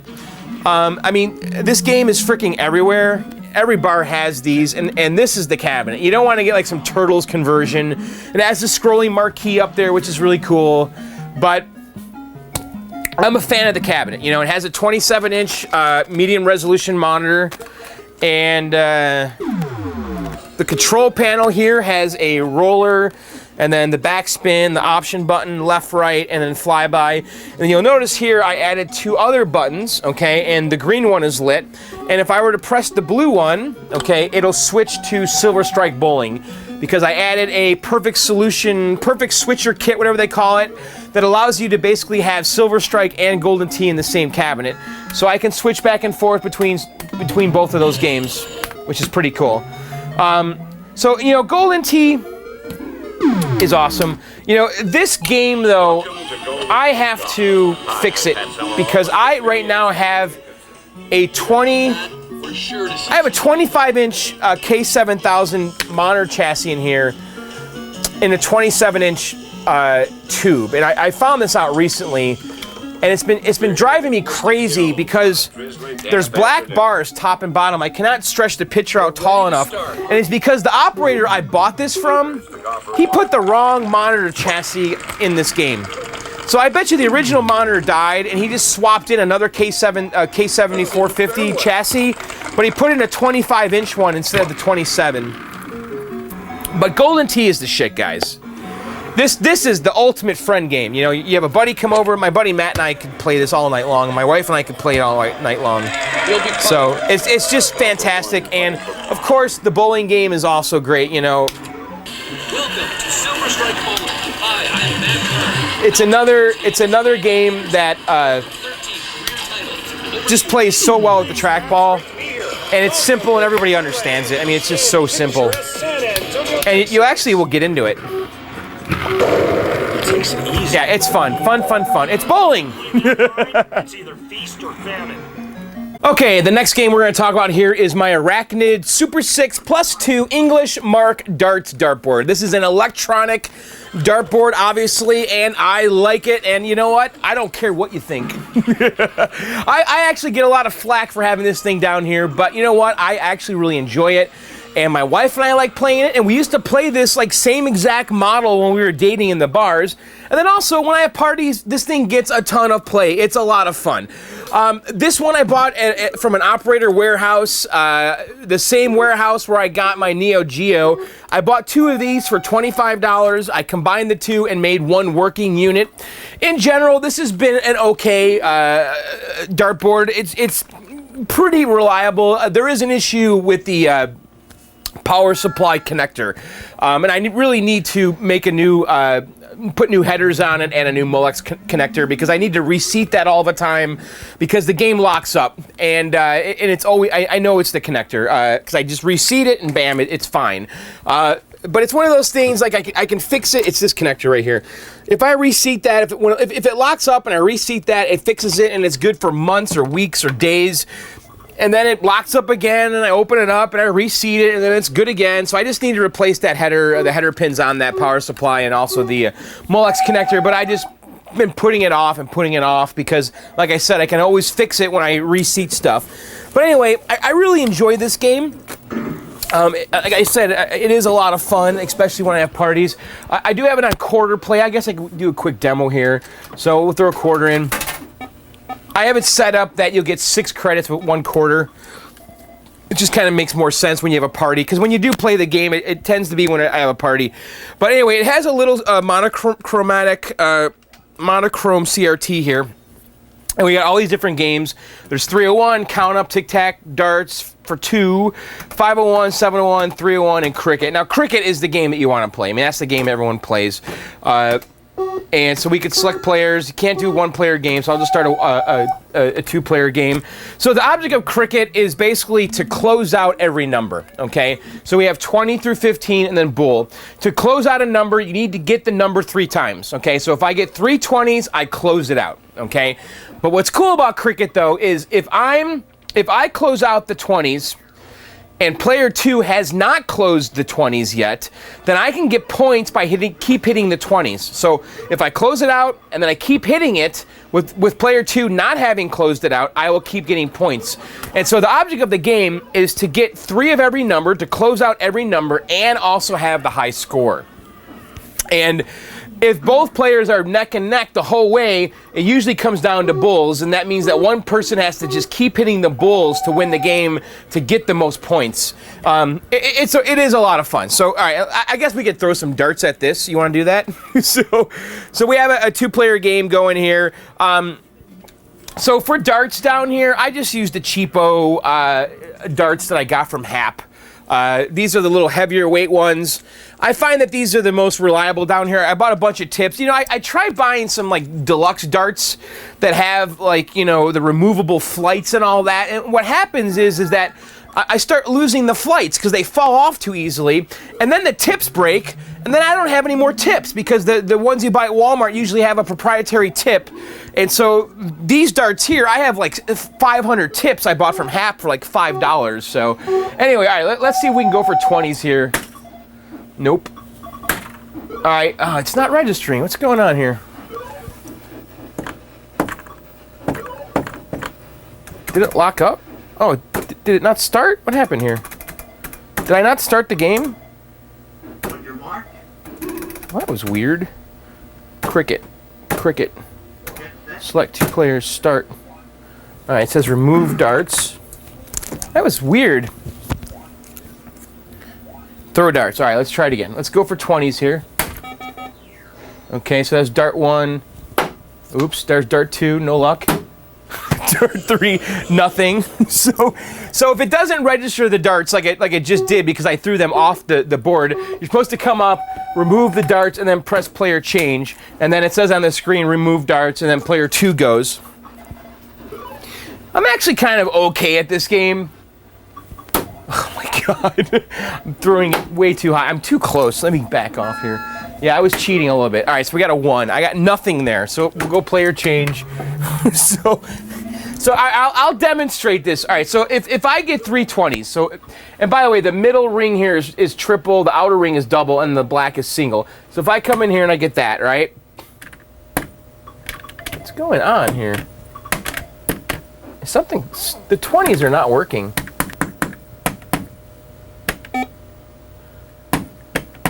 Huh, I might have a stuck, oh, there we go. I wonder if I have a stuck tip in here. I'm gonna have to clean this thing out. Yeah, 20s are not working there. Let's put it in test. It's funny though, because I had this thing going at my party and it was working great. I actually just played recently with my wife. Sometimes what happens is you get a tip stuck in there. Test target head. Press, so that's 1, 18. Look at that, the 20 is not working. Great. Bullseye's working, 5's working. 20 is not working across the board. 3, 19, 7. Huh. I'm gonna have to take this apart and see what's going on in there. Sometimes what happens is you get a tip lodged in here and it'll just screw the whole thing up. It's not registering 20s. That's a new problem because honestly, I was playing this not that long ago.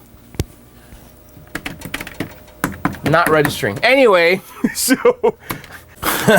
All right, guys, you know, I just went on a complete tangent. I tore the game apart because it's driving me crazy. All right, so look now. All right, so if I have it in test, and so if I come up here and I press 20, there's 60, that's the triple, there's 20, there's 20, and then that top one should be 40. Oh, wait. top one is 40. Hang on. I had it working there for a second. I'll show you what I did. I identified where the issue is. So 2's working. See, the 20's not, but if I come back here, there, now 20's working. 40, 60, 80. All right, so the issue is the ribbon cable down back here, the connector. So if we come to the back of the game, and I remove the back door on here, I know this is not supposed to be a tech video. These ribbon cables right here go up to the contacts, and if I move this one, I can make the contact happen, okay? So this connector's dirty, so I'm gonna clean it up really quick. And I can visually see that it's dirty. Let me turn the game off here. And if I pull this off, these pins are just, look at how gross they are. You guys can see, they don't look good. Let me see. See if we can get focus. But from here, it looks like there's gunk on them. I don't know. I wonder if I should spray some deoxit on here. Or on these too. It just looks like there's gunk. Maybe not, I don't know. I wonder if I should reflow the solder on that really quick. I pulled the little board off the back of the dartboard and I have it on my bench over here. So let's just quickly reflow this solder. Why not? So this is the connector that was kind of flaky, and when I wiggled the connection here, it would start working. And so I suspect that we might have a cold solder joint on the back here. Just kind of looking at it, it's hard to tell. You know, there could be a cracked joint here, but just a quick look visually, it doesn't really look that bad. These pins, they're not like super clean, but they're not looking really corroded to me. So I don't think it is the pins. So I'm hoping that we get lucky here. I'm just gonna go through and just quickly reflow the solder on all of these back here. And I'm just gonna heat up each pin and just add a little solder to each one. And I'm just gonna go across the line and do every single one of these. And I'm just heating the whole thing, and then just adding a little bit more and just reflowing that solder completely. And you just gotta make sure that you don't bridge the two connections that are next to each other, which is easy to do when you're doing this. I might have to go in my garage. I don't like how that one looks right there.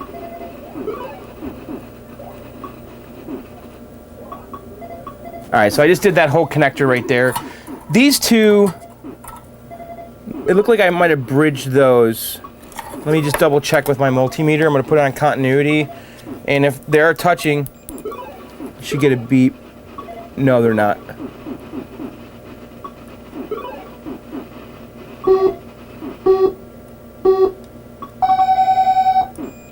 Alright, so I didn't bridge any of those like I thought I might have. So I'm going to go ahead and just go down the line and reflow all of these, and then we'll try it out. Alright, I went through here and I reflowed the solder in every single header. The one thing I want to show you guys though, I did make sure that the neighboring pins are not touching each other, and I didn't use too much solder. And you can see there's no continuity between these. But then when I came down here, and by the way, I reflowed all of these. I mean, if we're going to do it, I mean, this was the connector we were having issues with. But if you're going to do it, you might as well do all of them. But then when I came down here and I got to this part right here, I bridged those two pins together. So I'm going to come in with my solder pullet and just get rid of the excess solder. Okay, and then let me just make sure. Then we're going to have to resolder these back on, because looks like I removed all of it. So we just add some more solder in here. And here.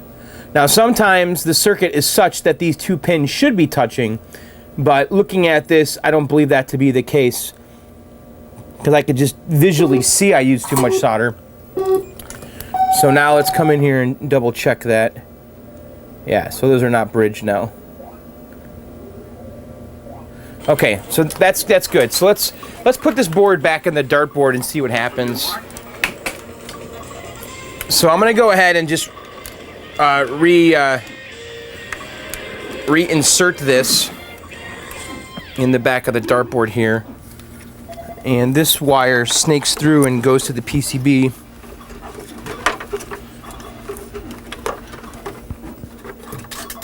So I'm going to go ahead and just plug this back in and plug those ribbon cables back in. One sec.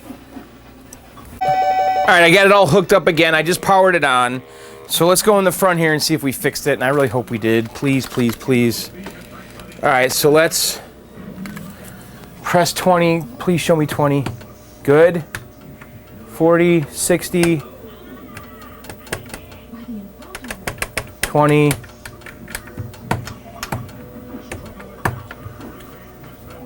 All right, I just turned the game back on. I actually sprayed some deoxit on the connectors.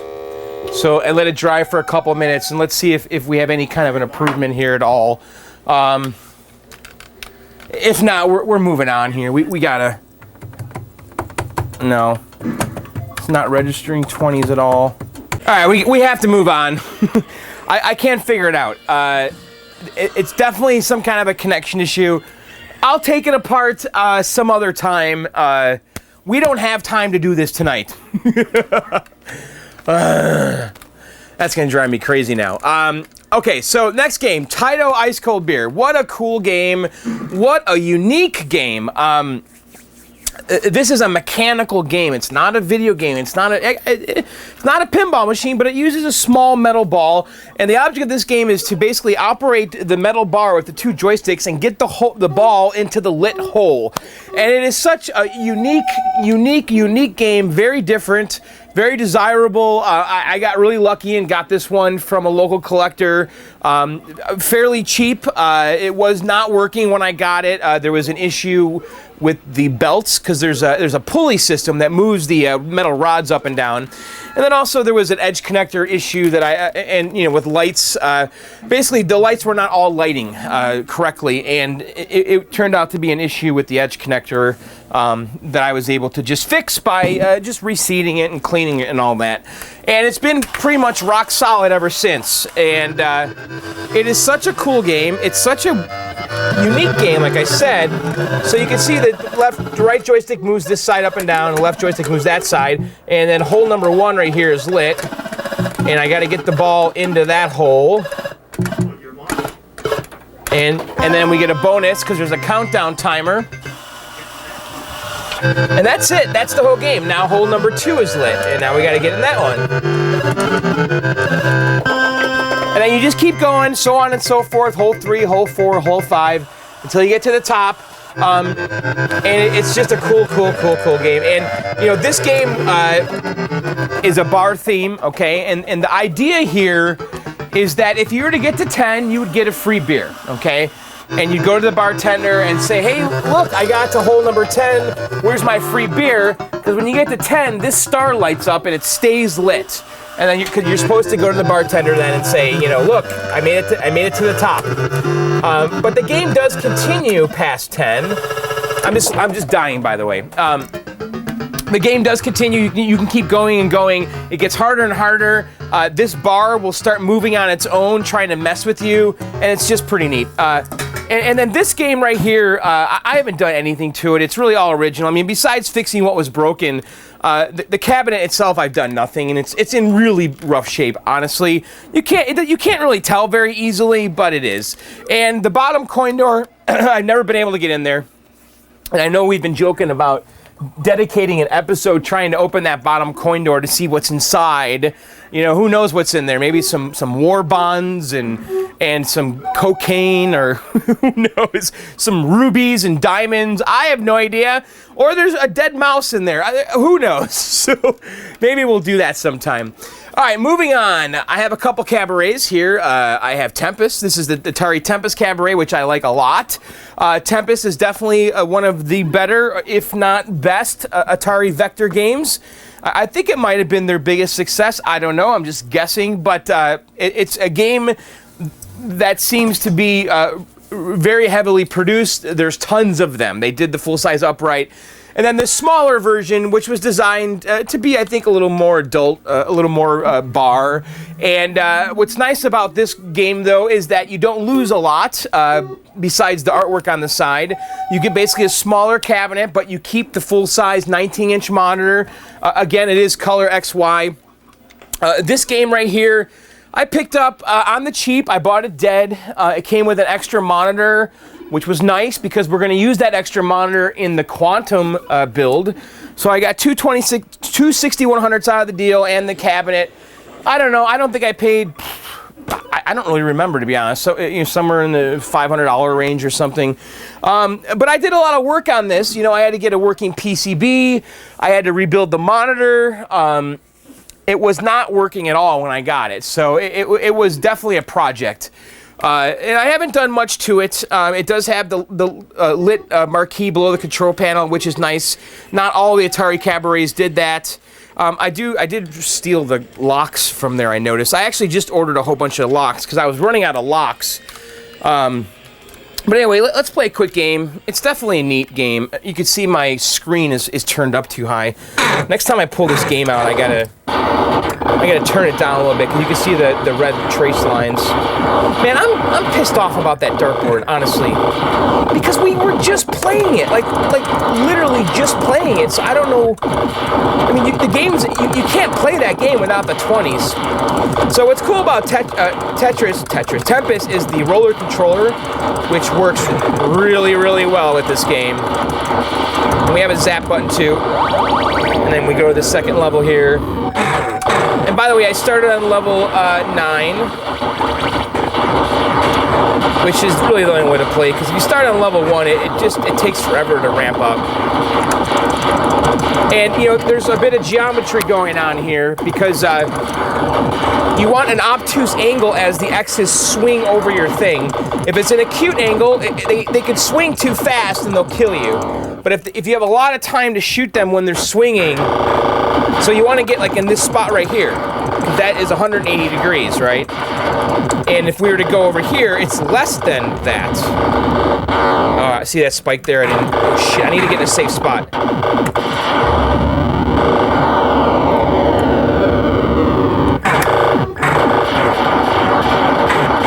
So this level's flat, so there is no safe spot. It's all the same throughout. But you just gotta tap the fire when the thing's next to you to kill it.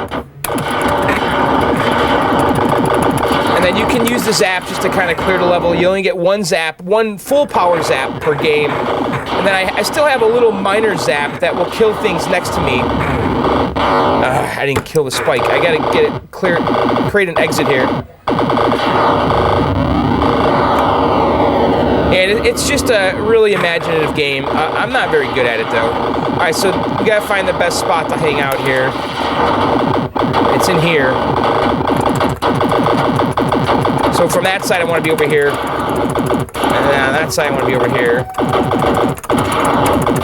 Because they have to go almost a full 360 degrees around to get to me over here. So I'm relatively safe. There we go. So the math aspect is actually pretty neat because it is a bit of a thinking man's game, and it's not very apparent. So right there, I was like 50 degrees away from that other guy, so I was killed very easily. So whatever. Okay, yeah, great game, absolute classic. I like the Cabaret more than the Upright. I might be weird or different, I don't know. And speaking of liking the Upright, or the Cabaret more than the Upright, I have my Pac-Man over here that we did rebuild. This was a project we did a couple years ago, and I bought this dead. Actually, my friend Walt gave this to me, and we completely restored it, put vinyl on it, and it was a pretty big success. And it's been very reliable down here ever since we got it working, and I have no complaints. It's Pac-Man, you know?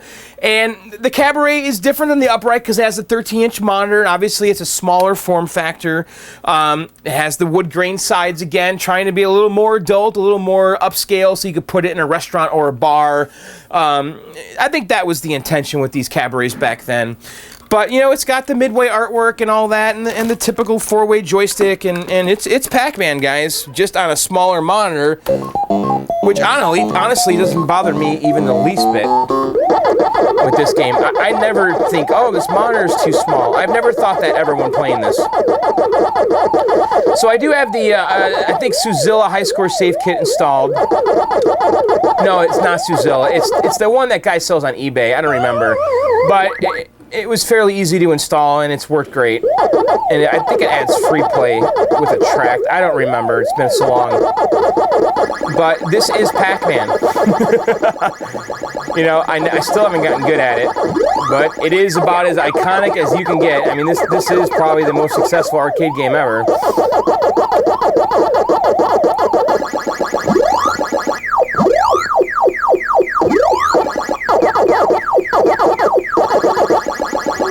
And, you know, I still haven't figured out the patterns, because this game is pattern-based, and you can absolutely learn the patterns.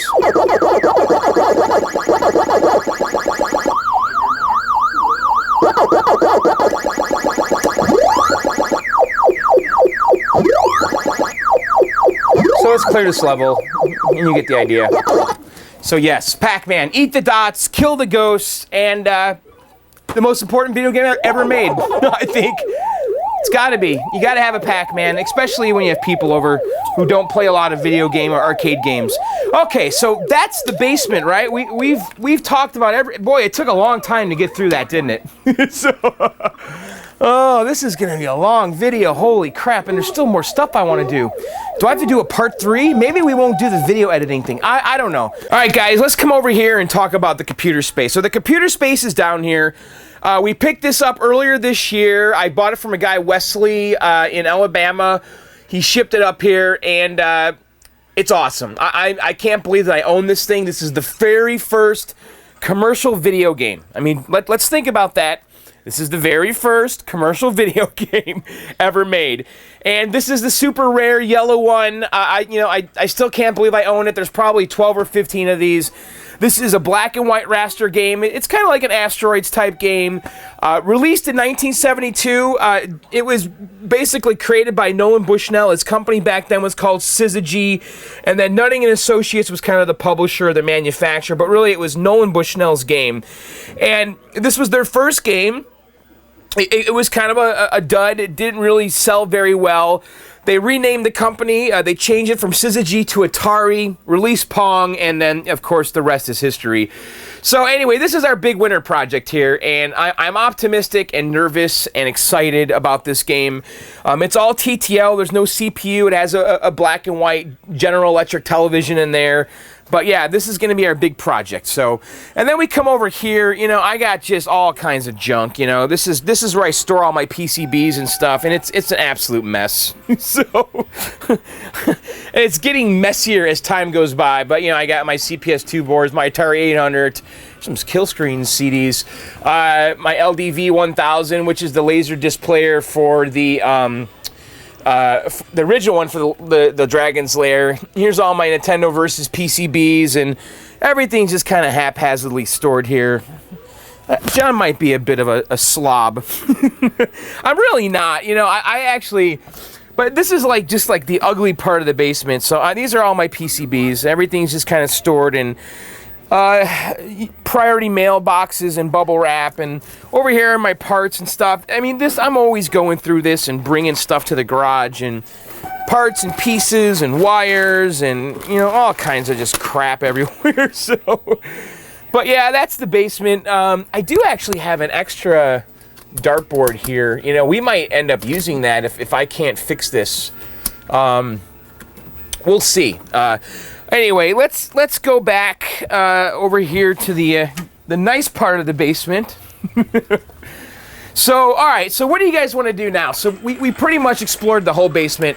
I tell you what. Let's go upstairs, and I'll show you guys what's going on up there, and then we'll go to the garage. You guys want to do that? So, all right. Let's go upstairs.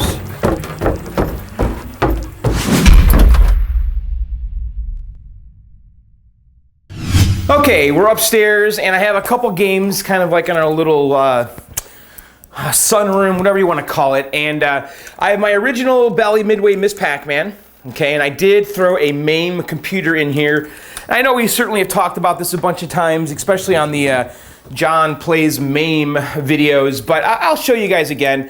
I have a Mela front end, okay, and by the way, I used a JPAC with a Jamma adapter to basically plug a PC into the original harness, so I didn't harm the original harness. So if I wanted to switch this back to Miss Pac-Man, I could very quickly within minutes, convert it back to Miss Pac-Man. So I didn't harm the original harness. That was very important to me. But anyway, so if you look here, we have a Mala layout, my own custom Mala layout. I actually have this at johnsarcade.com. You can download it.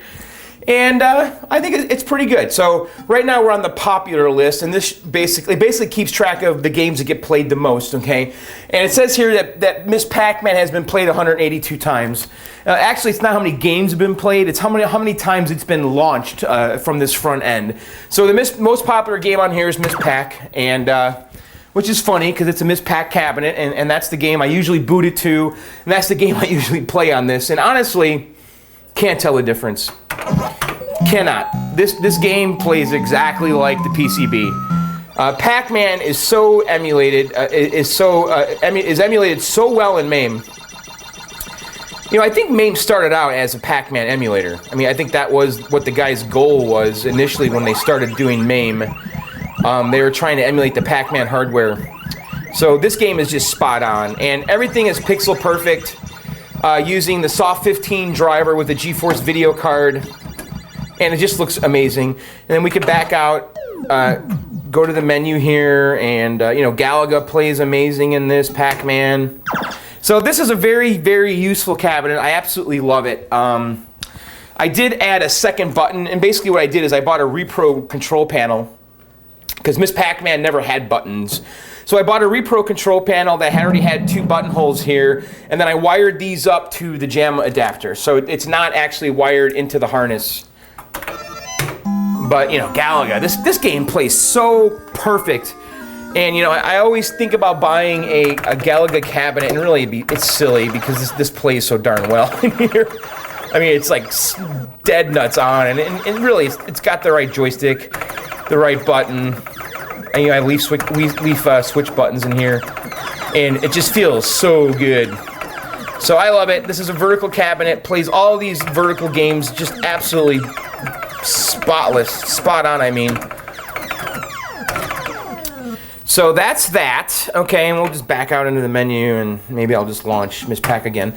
So that's my Miss Pac MAME. I absolutely love the cabinet. It's again super useful, and I love having it up here because, you know, some days I just don't want to turn the arcade on. You know, like on a Sunday morning, I'll get up and I'll turn these 2 games on and start making breakfast and come over here and play a game of Galaga and then go back and make breakfast. It's fun. So, and then I also have this Cabaret here. This is original Centipede Cabaret. I actually have the Multipede kit in here, which is, it's a millipede board actually that has a Brazington kit on there that allows you to play Centipede and millipede, okay? And I had to use a adapter because the Centipede and millipede pinouts are not the same. You can't just swap the boards.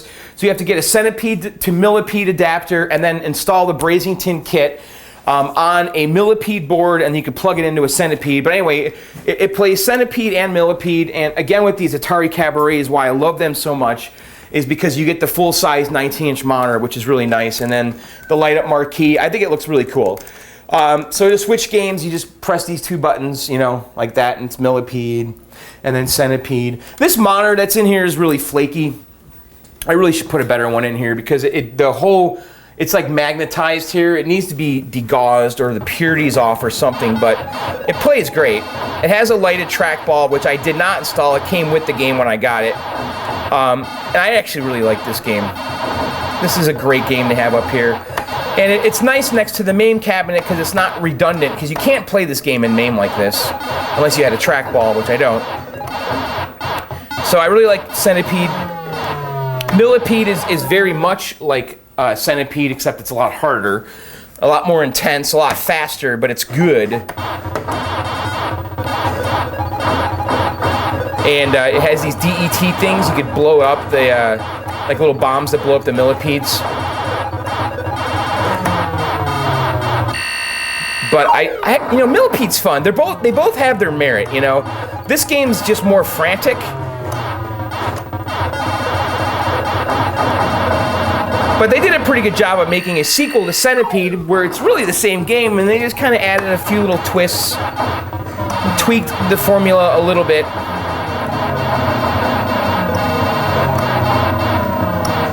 I hate that ladybug. All right. Anyway, you get the idea. So yes, those are my 2 games up here. I'm pretty happy with them. I'd love to add a third, actually. I've been looking for a Donkey Kong Cabaret forever, because I'd love to put a third game, a Donkey Kong Cabaret, right next to the Centipede. I actually used to have 3 games up here. I used to have Mario Brothers, Wide Body, the Donkey Kong, and then Miss Pac-Man were all lined up, and then I brought those Donkey Kong and Mario down in the basement, and then kept Miss Pac-Man up here, and then added the Centipede. But so yeah, those are my upstairs games. So. I tell you what, why don't we go to the garage and I'll show you what's going on out there with projects. And it is a mess, though, let me warn you. So, all right, let's go to the garage. All right, we're in the garage, and it's a disaster. I'm actually, I got to clean it, and I'm going to clean it in the next week or 2 here once I get some time. But it's an absolute mess out here. But you can see my projects. We have the Pro Monaco GP, which is partially working, mostly working. Really cool TTL driving game.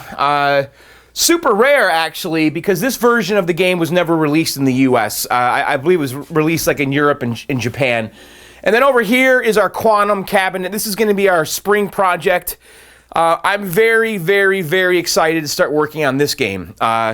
So I want to hit the ground running as soon as it gets warm with this project, and this is going to be our big, big project for the year. And I want to knock that out really quick and get this game in the basement, because I have every single Quantum part. We just need to put it together and finish this cabinet. And this is an original Quantum cabinet my buddy Ian drove here from Pennsylvania. And then over here is our Atari Firefox. I'm waiting for Franz because he is working on the Laserdisc player. This game does work. It's just that the Laserdisc player is bad, but the logic board, the power supply, the monitor, they all work. We just need a working Laserdisc player, and we can get Atari Firefox. Of course, this is based on the awesome Clint Eastwood movie. And then back here, you know, I got monitors stored, a lot of 19 inches, 25-inch down there, a lot of Sanyo 20EZs, Geo7s, 4800s, stuff like that. And let's see, over here I have a Gottlieb Bronco. And this is a project I want to work on this year. It's an EM pinball machine. It's kind of a new frontier for me, and it'll be a really fun learning experience. But yeah, that's pretty much it for here. Out here, it is a very messy garage right now. I have to clean it and get my cars in here. I just haven't had the chance with the holidays and everything, so I'm trying to get caught up, guys. All right, let's go back in the basement and let's hang out. We'll do some viewer mail, have a drink, all that good stuff. All right, let's go back to the basement. Okay, guys, what should we do now? Well, actually, before we sit at the table here, I did kind of want to show you guys really quick just my Adobe Premiere workflow. I mean, I don't really know if you guys will get anything out of this, but I thought it'd be just something a little different we could do really quick. And so let me just kind of quickly launch Premiere Pro here. And I am an Adobe Creative Cloud subscriber. And so I have, you know, like the full version of the app and all that. And it's well worth it because I get Illustrator and, you know, Photoshop and Premiere and After Effects and all that. So we're going to just make a new project. We'll just call it Test, whatever. So this is what Adobe Premiere looks like, okay? And it's really not a hard program to use, and I'll show you. We'll just come over here and just grab some video footage. I'll go to my video footage. I did a Steam Link video on John Sucks at Video Games. And so basically all you do is, I have this folder called AVC HD, and that is the folder that I pulled off my camera. So it's the camera video, and I just come in here and just drag it to the project like that, okay?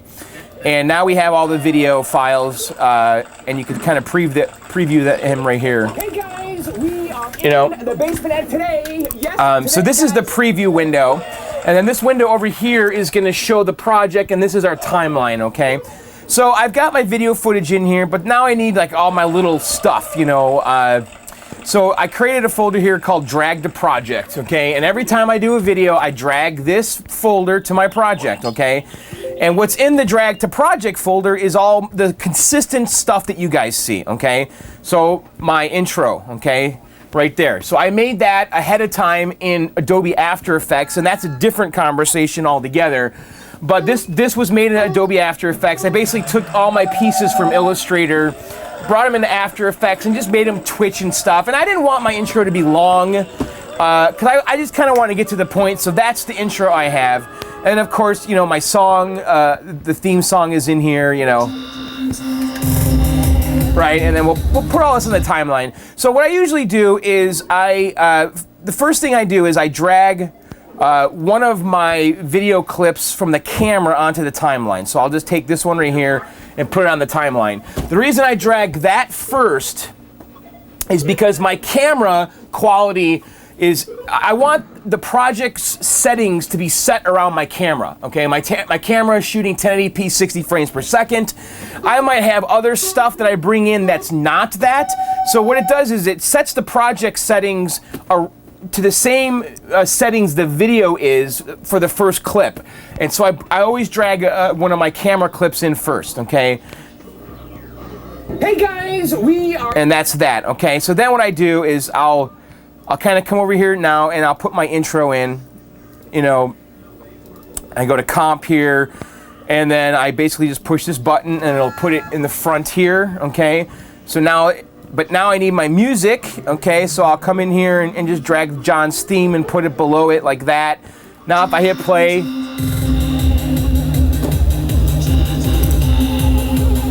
hey guys, we are in the basement today. But you can see that my music is walking all over me. So I have to come over here to my audio mixer, okay?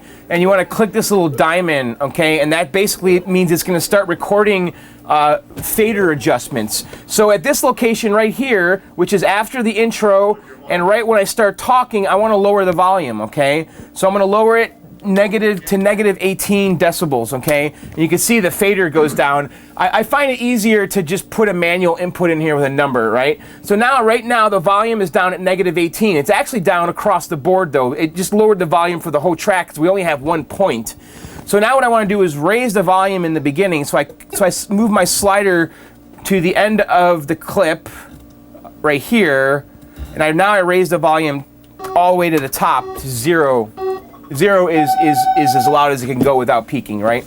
And so now what's happened is it's 0 here and negative 18 here. So it's 0 there and then also 0 when it starts, and then it lowers to negative 18 after it gets through the intro. So you can listen and the volume will automatically go down. Watch the fader. Hey guys, we are in the basement and today. So that's a way to kind of do the manual ducking. Now usually I have this slide in and out, and if I go to the effects window here and I go to video transitions, and I usually do slide. I just keep or push. So I just take push here and drag it to the front of my. It didn't work. Hang on. Let me get a zoom in here. So we come in here and put push right there. So now if we watch this, you'll see it slide in, and then it should slide out. Like that. Hey guys, we are... and then basically after that, I go back to the editing window here, and I just start going through all my clips, and they come in order, how they were filmed. Okay, so we ran some... So if we come to the end of this video here, let's see what I'm saying. Xbox One controller down here on my monitor. 21.9 gaming PC. But anyway, so that looks like a take. What was that there? Oh, that's 000. I actually didn't use that one. I used the next one, which is this one. Hey guys, we are in. Yeah, so that was the clip I used. That was I did a second take on that cable, and we'll plug it in here. So here I say I want to go get a cable and plug it in.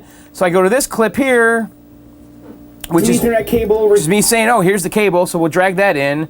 But look at this cut. It's kind of sloppy, right? In here. So then it goes like that, and then okay. So we ran some Ethernet. So we got to kind of hide that. Here. So I say, let's plug it in there. So I'm gonna hit K and cut out that part. So now it's like Ethernet cable, and we'll plug it in here. And now we have. So I could just butt them up, but still kind of ruins. Okay, so we ran. That's a sloppy edit. We could get away with that. So what I'll usually do is I try to break it up with one of my transitions, and again, these are all pre-rendered, like this logo swoosh here. I did that stuff in After Effects, so I can just kind of come in here and put that over that, and now okay. I'll grab my Ethernet cable and we'll plug it in here. And we'll plug it in here. Okay, so we ran some Ethernet cable over here, and let's plug that in. So that's typically how I do that. Sometimes I feel like that's a little too long, and I'll speed it up. I'll do it twice as fast. So right now I'm playing at 200%, and it's maybe a cable, and we'll plug it in here. Okay, so that's a little quicker. So, I mean, that's basically the gist of it. If we wanted to plug that in, if we wanted to make this really cool, I'll show you guys something funny. So if we wanted this to, you know, I love my little sparkles and stuff. So let's say that we wanted to do a big reveal for this. And this has kind of become my little thing here. I actually really like this. So I put in the Christmas music. Television here, and I have an HDMI cable. Oh wait, it's not playing it. Wait. Our television here, and I have an HDMI cable. And yeah, this is a big mess right now. So I've been playing that music, and I can put my stars over it, which I think are these right here. What I was saying before. Yeah, but I have to change the opacity on that.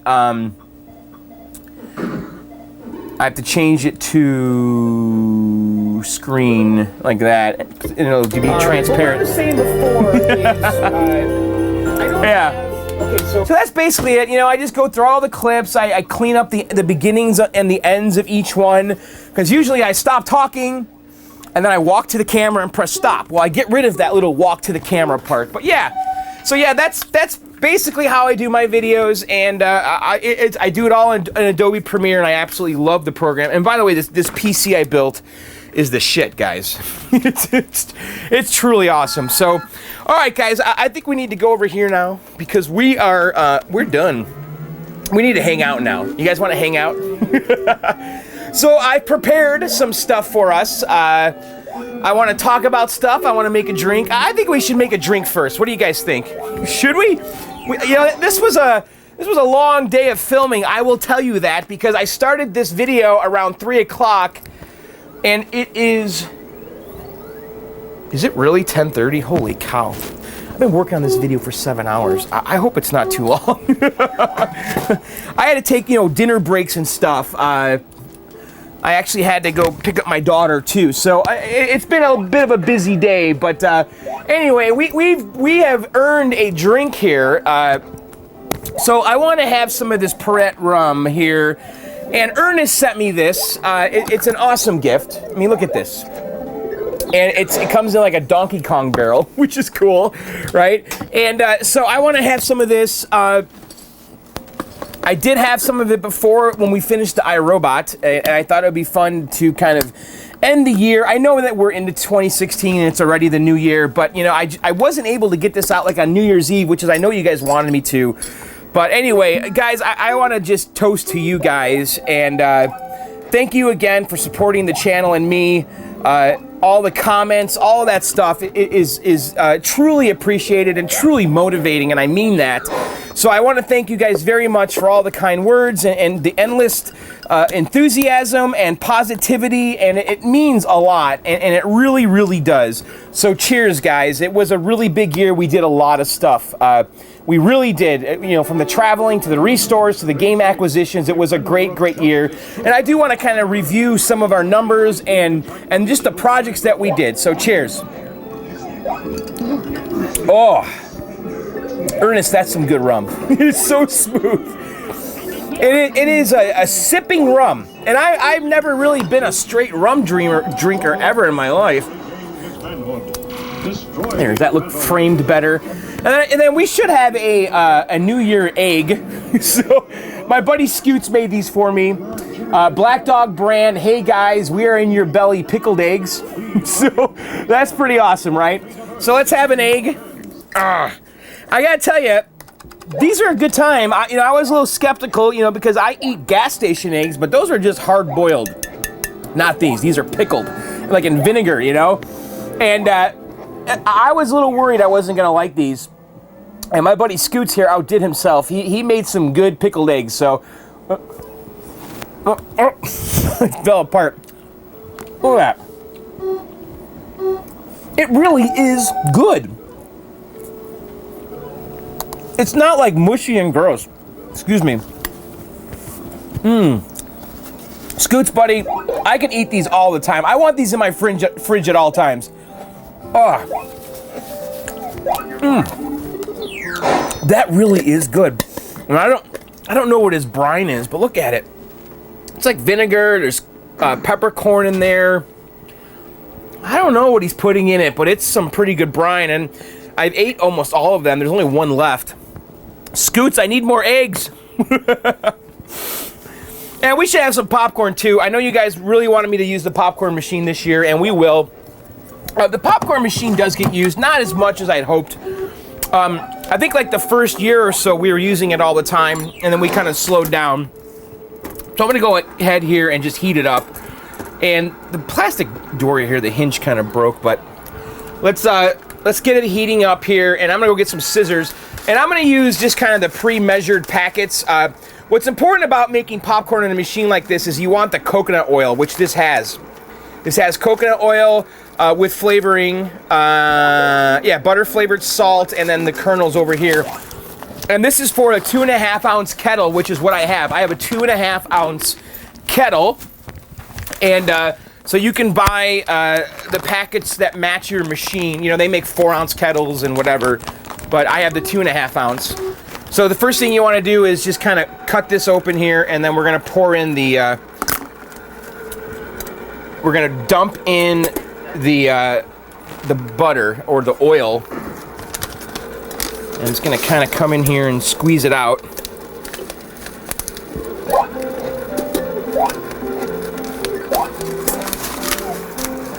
Just like so. So guys, it's been a good year. I know that this video is late. And I don't even know when this video is going to come out. Is it going to come out on Wednesday at this point? Because it's going to take YouTube forever to process this video. I do plan on staying up here to finish the video. It is Sunday night, and it's 10:30 right now. I think that this video is going to probably be another half hour. So that's like a buttery salt oil mixture kind of. And we'll let that heat up for a few minutes till all of the oil just really dissolves in there and isn't solid. And looking in here already, it looks like it already is kind of liquidy. So I think we can go ahead and put our kernels here. It does say to preheat kettle. Oh, it says to pour everything all in at once. Okay. All right, so let's throw our kernels in now. And that's it. So we'll let that go. And then, why don't we talk about just in general what happened this year? I know that we covered some of this in the On the Road Best Of video, but I just do want to review, because we really did a lot this year, and we acquired a lot of games, and we did a lot of really just badass stuff, you know. So going through the list here that I made. So we did 14 on the road videos, and we already kind of covered that in depth in the previous video. But you know, we went to Colorado and Stern Pinball Factory, which I'm really proud of. Game Exchange, Southern Fried Game Room Expo. One of the big highlights of the year for me was getting my Twin Galaxy cards, or my Walter Day trading card from Billy Mitchell and Walter Day. That was a huge honor. As far as games and restores, we kind of were working on 9 projects this year. We did finish the 720 in 2015 that we talked about, and it was the monitor that we finished, and that was really when the game was done. And so that was really a 2015 project that ended. And then we went on to Jump Bug, and that was a terrific success. Game's been great. I love it. I think it's one of my better looking and clean restores. It looks very original. The Computer Space, obviously that was a big pickup this year. My buddy Adam and I, drove to the warehouse to get it, and that was a really fun video. I really encourage you guys to watch that Computer Space video. It's pretty good.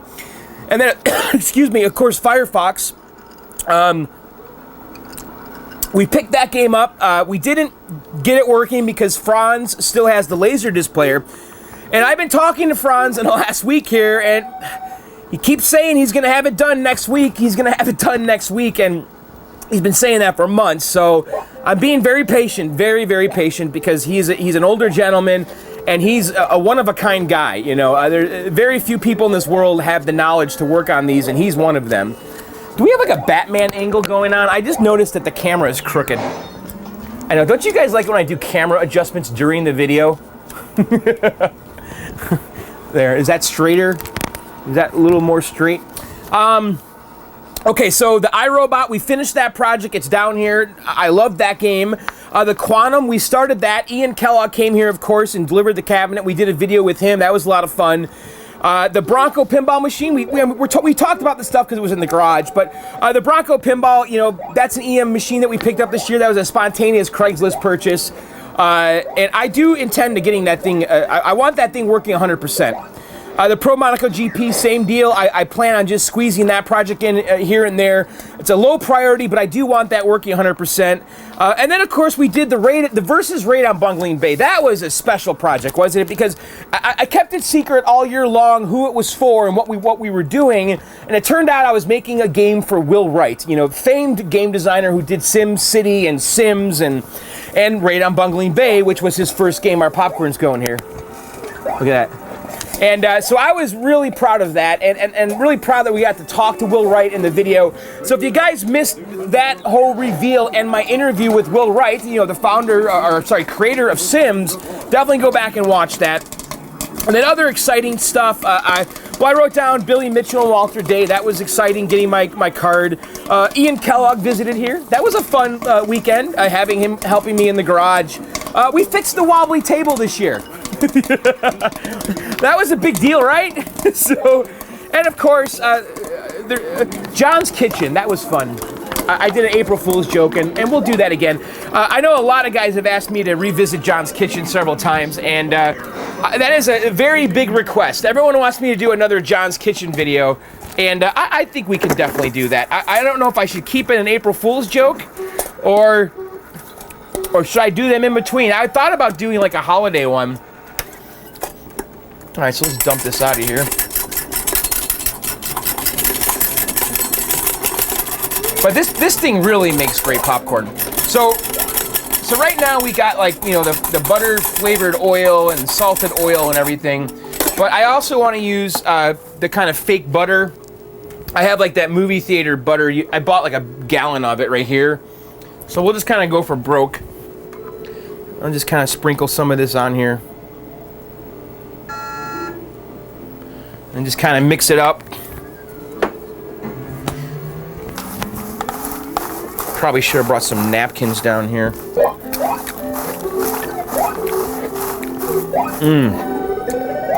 Yeah. It really does taste exactly like the popcorn you get in a movie theater. It truly does. Especially with that butter. That's like the butter they have in the pumps, you know? All right, let me get some napkins. All right, I got some napkins, and yes, that popcorn is indeed a good time. Not very low carb friendly, though. All right, so let's talk about some stuff. I just want to just share with you some of the numbers, because I do like doing this with you guys. I hope you don't mind, because it's fun to talk about, because this is us. Yeah, we did all this together.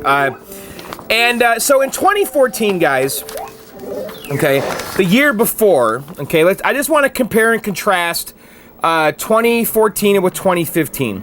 So in the year 2014, there was over 11 million minutes of watched on John's Arcade. Over 11 million minutes were watched, okay? In 2015, almost 20 million minutes, 19.5-ish million minutes were watched. 19,500,000 minutes were watched this year. So we almost doubled our minute watch. We grew by, like, I don't know, 80, 90%. The average view duration, okay, this is an interesting one. So in 2014, the average view duration was 11 minutes and 48 seconds. In 2015, the average view duration was 13 minutes and 28 seconds, okay? So I'm retaining the audience more, I guess you could say. A little bit more. That's a growth of, 20% or so. 15. Okay, so in 2014, the total number of views that we had 955,296, okay? That was the year 2014. That's how many views we had for the entire year. In 2015, we had 1.444340 million. 1,444,340 views, okay? So we grew about 40% almost 50% we grew, okay? So in 2014, we had less than 1 million, and this year we had almost 1.5 million. So we grew almost 50%. That's pretty good. I mean, that's nothing to sneeze at. I had 1.4 million views this year. That's crazy. Crazy. In 2014, we had less than 15,000 likes. This year we had almost 22,000 likes. Again, we grew. This is a fun one. In 2014, we had 409 dislikes. In 2015, we had almost 1,400 dislikes. So the dislikes almost tripled. I will say this, though. Someone out there went through all my videos and disliked every single one 2 days in a row. So that was interesting. In 2014, we gained 6,700 subscribers. This year, this is surprising, we gained 7,200 subscribers. So we only went up 7,200 subscribers in 2015. So our subscriber growth is pretty similar to what it was in 2014. It's a little bit better, but not like this, you know. So guys, tell your friends. In 2014, the most popular video was my John's Arcade Tour, December 2013. In 2015, my most popular video was John's Arcade Tour, December 2014. So the year-end videos were both the most popular videos 2 years in a row. However, I will say that I made those my channel trailer, so any new viewer that came to my channel had to watch that video. So that could be why. If we go to the second video in 2015, it was the computer space. That was my second most watched video. And then third was Atari I Robot power supply rebuild. And then One Up Denver. And then the Rockola Jump Bug restoration part number something. And then How to Fix a Dead Arcade Game, the Commando. And then the Stern Pinball Factory, which is impressive because that video was released very late in the year. And then the Fun Spot, Pinball Wizard, and Sanyo 20 Easy Cap Kit.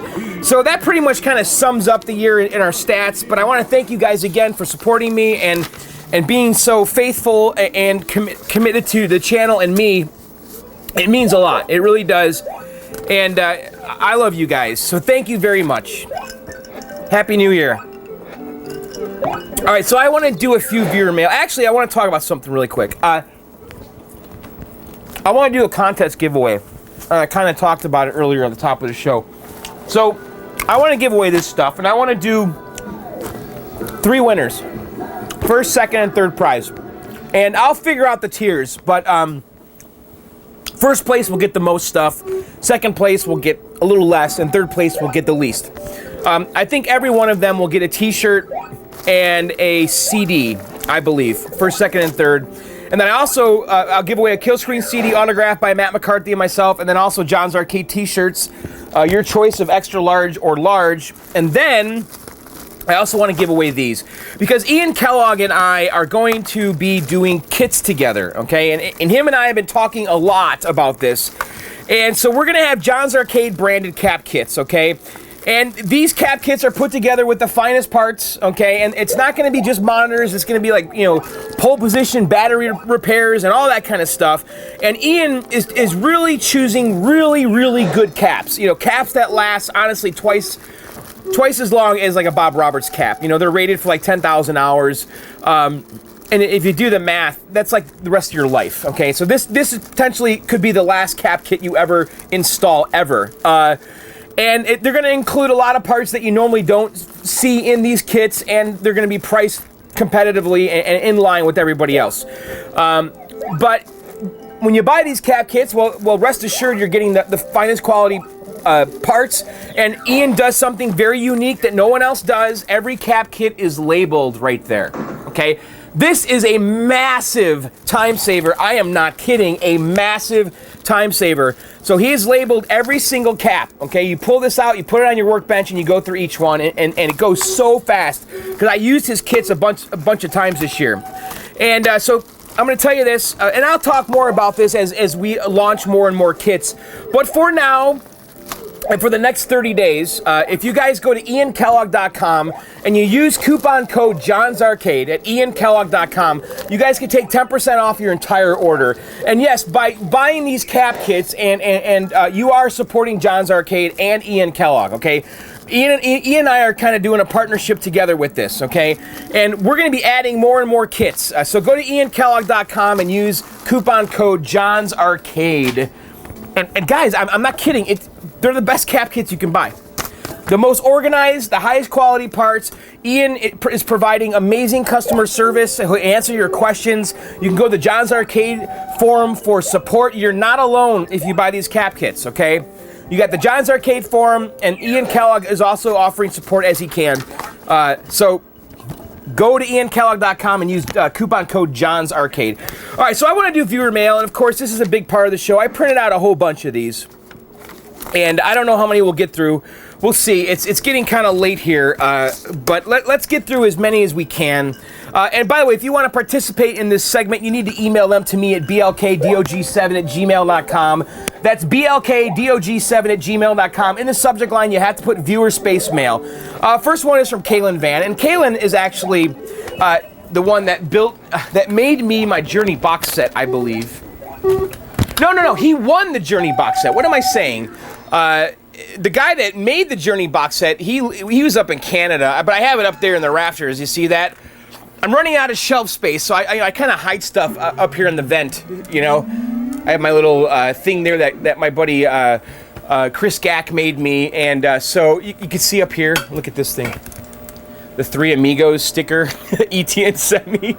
There's Joe, myself, and Sean. So anyway, Kaylin's the one that won the Journey box set, and I shipped that to him in Australia. By the way, guys, I know I never mentioned it, but we had a winner for the LG phone, and that was sent to Patrick Casey down in, I think, Georgia, and he has that phone. So anyway, that was done and over with. Oh, my God, I didn't even tell you guys how to enter the contest to win that stuff. Go to johnsarcade.com. There's a raffle thing there. johnsarcade.com. Enter the raffle just like we did everything else with the phone and the Journey box set. Anyway, Kaylin sends me a message. Hey, John, how's it going? I was wondering if you could help me something. I'm currently building a Space Invaders cocktail, but I don't have the original cabinet hardware, so if you know where I could get my hands on some of it, it would be helpful. Also, how's Gary's mod? Oh, Kaylin sent me a copy of Gary's mod in Steam. Kaylin, Gary's mod's pretty funny.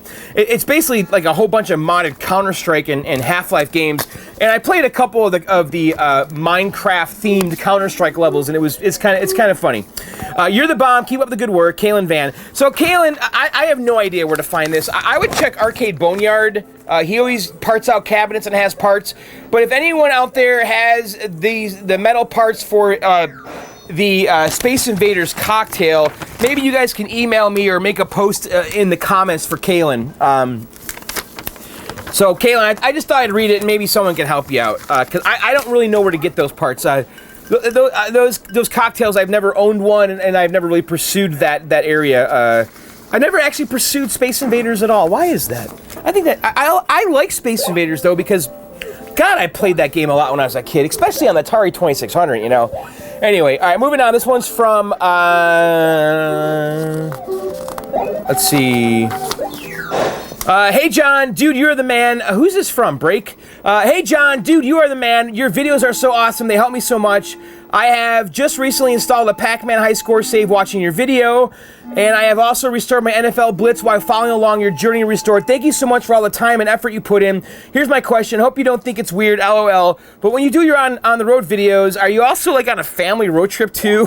Are you on vacation with the family? The reason I ask is just because I find it so hard sometimes to find time for the hobby with work. Just got married and just found out we're having our first child, thinking about naming him Tito. LOL. Anyways, thanks again, John. You're the best. Jeremy from Cali. P.S. My vids included Neo Geo, Pac-Man, and Cruisin' World, and NFL Blitz and NBA Jam. Can't wait to get a pin. Yeah, pins are fun. That's a good lineup there. Neo Geo, like we said earlier, great game. Pac-Man, come on, doesn't get more standard and iconic than that. Cruisin' World's fun. I actually thought about getting an upright Cruisin' USA because I really did like that game back in the day. And NFL Blitz and Jam are also very fun. But, you know, when I do family vacations, I do videos. But I'm not always on a family vacation, though, when I'm doing these videos. Most of the time, I think I'm not. But, okay, let's think about the videos I did this year. Which ones were vacations? Well, the Chicago ones, because I go home for Thanksgiving. I'm from Chicago. My parents are in Chicago. So that was a vacation, the Chicago video. That's it for this year. Like, when I was in Puerto Rico, that was obviously a family vacation. So, yes, I do sneak in the videos on family vacations. The Cedar Point one, that was a family vacation. I actually went to Cedar Point. I left my family at the hotel and went to Cedar Point by myself to film that video, and then went back to the hotel. All right, let's do one more. I'm getting really hot down here. This has been a long video, guys. All right, the first one's from Samuel. He says, hey, John, or the first one, the last one. Hey, John, I may get some slack for this if you share it, but I'll tell you, this cabinet would have cost me a lot to restore. It was completely gutted, no PCB, no power supply, no wiring, no coin mechs, and was missing the speaker control panel, glass, and needed lots of Bondo. I had no idea to make a Nintendo cab anyway, he had an idea to make a Nintendo cabinet to play NES games, the games I loved growing up with. You as a Nintendo lover, I figured out you'd love this, so I thought I would share. My buddy Vinny, also a collector, offered me some cash and a complete pop I dedicated to go through with my plan, and I needed to build him a Nintendo cabinet, so here it is. My friend Tommy and I collaborated on the artwork, and he's the Photoshop expert and graphic designer, and Reddick Rick at Arcade Skin did the reverse printing on this for my bezel and marquee, the control panel, etc., etc. It runs Hyperspin with full NES library along with Game Boy and Game Boy Color. So basically what he did was he made a NES themed, you guys can see that, he made an NES themed Donkey Kong, and it looks pretty cool. You know, I'm a bad one to ask about this, you know, because I do hold Donkey Kongs in very high regard, and I don't like seeing them ruined. But, okay, there's a lot of them in the world, okay? And you did turn it into something useful. I would rather see this Donkey Kong, but you know what? You put a lot of love into it, and I recognize that. And it says NES, what does it say? NES-Cade. The marquee looks like an NES controller. It's a red. I do like the artwork. It's got like Punch-Out on it. So it's very tasteful. I'll give you that. So congratulations on your new machine. It looks very useful, though. I'm sure you're having a lot of fun with it. So, all right, guys, we have to stop. I'm exhausted from doing this today. I feel like I've been talking nonstop for the past 8 hours. Anyway, I hope you guys enjoyed it. You know, Happy New Year. I can't thank you guys enough. I just can't. You know, you guys have been so supportive to me this past year with the t-shirt campaigns and the donations and just all around, like I said, just positive energy and compliments and comments, and thank you. I mean it. Thank you. You make this hobby better for me. I want you to know that, because I wouldn't be half as motivated to do this stuff if it wasn't for you guys cheering me along, cheering me to do them, cheering at me. So thank you very much. Thank you. Again, I mean it. And cheers, guys. And just thanks to everyone, you know, for everything. And you know, all my buddies, my friends, I you know, so many people in this hobby. I love all you guys, and you're all helpful, and it is a great community, and so thank you guys, and thanks for the rum. And thanks for my skateboard, by the way. You know, I hung that skateboard, oh, the guy, Ken. Was that Ken that sent me it? I actually wrote it down, because I'm pretty bad with names and handles. I tend to forget, and so I don't mean to do that. It's just that my brain is overflowing with information. Yeah, it was Ken. So Ken, right now I have the skateboard hanging out back here, and that's the spot I got right now. So we'll see if we can improve on that, but I can't find any other spot to put that right now. But it definitely looks cool. Isn't that awesome? It's so awesome. So anyway, guys, that's it for this video. I hope you guys enjoyed it. You know, if you made it to the end of the video, did you make it to the end of the video? Did you really did you watch every minute of this? Truly? This is a long video, guys. So, did you make it to the end? Anyway, thanks for watching. If you've never subscribed, I would imagine that if you made it to the end, you are already a subscriber. But if somehow you made it to the end and you're not a subscriber, go ahead and click subscribe. Popcorn is really good. I should be eating the eggs. Anyway. Oh, that rum is so good. It does get better when the ice starts melting. It does water it down a little bit, but it makes it like really thirst quenching in a way. Anyway, if you never subscribed, go ahead and click subscribe. I release new videos on Sundays and sometimes in between. Now, this is my Sunday video. I'm assuming it's late because it is 11 o'clock at night here on Sunday, and I haven't even edited this video. It's going to take me at least 40 minutes just to copy the footage from my camera to my computer, and I'm spitting out popcorn like an idiot. So this video is going to be out probably on Wednesday, I'm guessing, after YouTube processes it and it uploads. But I do try to release videos every single Sunday and sometimes in between. So be sure to click subscribe and tell your friends, and let's try to grow the channel even more. I like to get at least 10,000 new subscribers in 2016. Surely we can do that. But anyway, that's it, guys. Check out my 2 podcasts, Video Game Outsiders at Video Game Outsiders. I have popcorn like in my mouth. Like the little seeds or whatever are just kind of hanging out and sticking in my teeth. Check out my 2 podcasts, Video Game Outsiders at videogameoutsiders.com and Arcade Outsiders at arcadeoutsiders.com. Of course, I do have another YouTube channel called John Sucks at Video Games. So if you like this stuff, you like the arcade stuff, I also do modern gaming and PC gaming at youtube.com/John Sucks at Video Games. We already built a PC. We built a gaming PC in a 6-part series.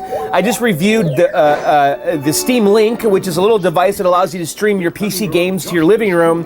So we're doing all kinds of exciting stuff at youtube.com/John Sucks at Video Games. Be sure to check it out. And be sure to enter the contest. I'm going to let that contest go for a month. Go to YouTube, go to johnsarcade.com and you can enter the raffle to win the t-shirts, the CDs, and the cap kits from iankellogg.com. And then also go to iankellogg.com for the next 30 days and order your cap kits, including your deluxe John's Arcade kits, with 10% off using coupon code John's Arcade. Use that at checkout. Just put in John's Arcade. You'll get 10% off your entire order at iankellogg.com. All right, guys, that is definitely it for this video. I hope you enjoyed it, and I will see you very soon. And what are we going to do next? I'm thinking about doing the high score save thing for Donkey Kong that you use over the internet. What do you guys think about that?